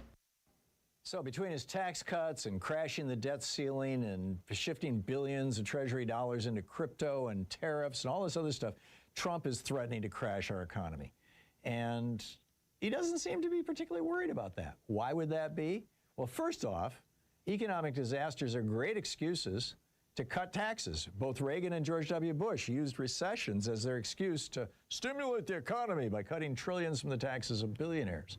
Secondly, economic crises increase the tolerance for strongman governments. Hitler rode to power in Europe based on the Great Depression. And third, billionaires make a fortune when there's a market crash because they can buy all the stock that average people are trying to unload from their 401ks to pay the damn rent. There's a whole article about this that lays the whole thing out over at HartmannReport.com. It's titled Crashing the Economy, Trump's Blueprint for Power and Profit. Check it out.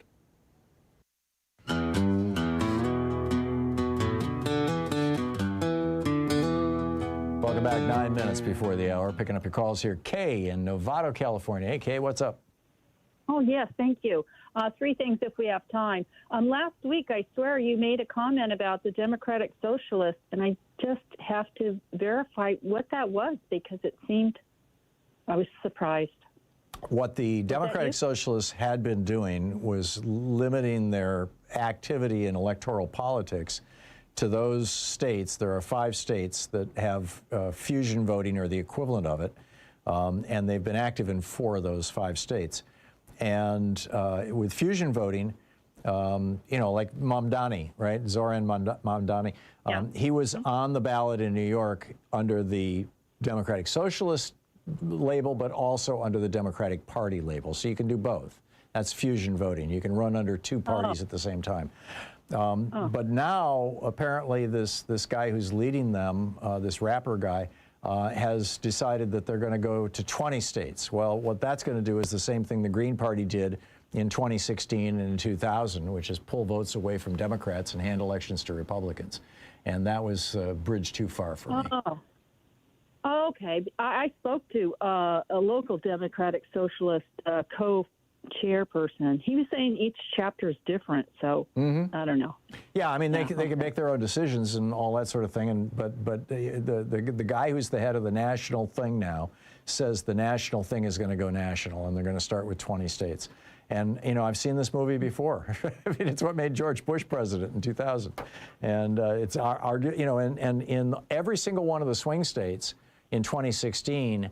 Jill Stein carried more votes than Donald Trump's margin of victory. In other words, if Jill Stein's votes had all gone to the Democratic candidate, then there's no proof that they would have. But had they, then Donald Trump would have been wiped out and Hillary Clinton would have been president. And you know, it just betrays a fundamental ignorance about how different electoral systems work. You can, in a first past the post winner take all system like we have in the United States, you basically have two parties. And if you want to change things, you have to get inside one of those parties. In a parliamentary system, like John Stuart Mill advocated in his book on liberty in 1861, you have, if a particular party gets 10% of the votes, they get 10% of the seats in Parliament. And so you can have multiple parties, and that's why Israel and France and Germany, and they have all these multiple parties, and it works just fine because they have a different system for voting than we do. And the only way to fix ours, really, you'd have to completely amend the Constitution to go to a parliamentary system, because it wasn't invented. It would be 60 years or 80 years before it was invented, at the time the Constitution was written. But the only way to do that is with instant runoff voting, and we do not have that universally in the United States. We just got it here in Portland, but that's the only way to do it. Kay, I got to move along. Thanks for the call. Tuck in Willow Springs, Missouri. Hey, Tuck, what's up? Hi. Two things. First, I really like the music that you play, the man who sings during your interview, the interims there. Thank you. And is that available for download or for sale? Yes. Yeah, no, it's free and it's available for download. And you go to hartmanreport.com and click on Daily Song. And the songs are up there and you can download them to your computer and use them however you want. We don't claim copyright over those. Louise writes them and she's got an AI program that does the music. And the second thing I'd like to do, if you'll indulge me here, is I'd like to read a short piece I wrote during the first Hoare administration, and I just had to make a few changes to make it applicable to today. So here it goes. At first, the repressive Republicans went after Hispanics, calling them thugs and criminals. And I said nothing because I wasn't Hispanic. Then they told blacks and other people of color, black lives don't matter, and slavery wasn't that bad. And I did nothing because I wasn't a person of color. Then they went after women, bellowing that women do not have a right to control their own bodies and they should be obedient to men. I didn't pay attention because I wasn't a woman. Next, they went after people of the Islamic faith, calling them terrorists and pagans, and I heard nothing because I wasn't Islamic. Sadly, some Republicans couldn't tell the difference between Muslims and Hindus and Sikhs and went after them too. Then they went after Native people and told them they had no right to control their land if energy companies wanted to build an environmentally unsound pipeline across it. And I thought nothing because I didn't live on a reservation. Then they attacked the LGBTQ community, calling them unnatural deviants. And I wrote nothing because it wasn't LGBT or Q. Then they went after the poor by blaming them for all of America's economic problems. Even though I knew it was the greedy elitists who paid off legislators and manipulate the markets that really caused the problems, I told no one because they couldn't hear me over all the right-wing media propaganda. Then they went after Asians, calling COVID-19 the Kung Flu and encouraging Republicans to assault and threaten them. They lumped all Americans with Asian ancestry together despite their incredible diversity and multitude of ethnicities. Now they're attacking transgender people, falsely claiming that they're recruiting children and unfairly competing in sports. But this time I realized I'd better do something because they're running out of people to hate. And if you or I are not one of the white, wealthy, and greedy cisgender or closeted gay men who run the current Republican Party, they'll come after us next. Yeah, thanks, Reverend Martin Mueller, for that one. There you go. Yeah, with apologies to Pastor Niemöller. Thank you, Tuck. And Bernice, I'm sorry I can't get to you. It's the end of the show, but thank you for calling. Thank you for being with us today. We'll be back tomorrow, same time, same place. In the meantime, don't forget democracy is not a spectator sport. It requires all of us, and that's including you. So get out there, get active, double check your voter registration, tag you're it. Have a great afternoon. Be good to yourself and the folks around you. Stay safe. And I will catch up with you tomorrow. You've been listening to Thom Hartmann. For audio and video archives, visit thomhartmann.com.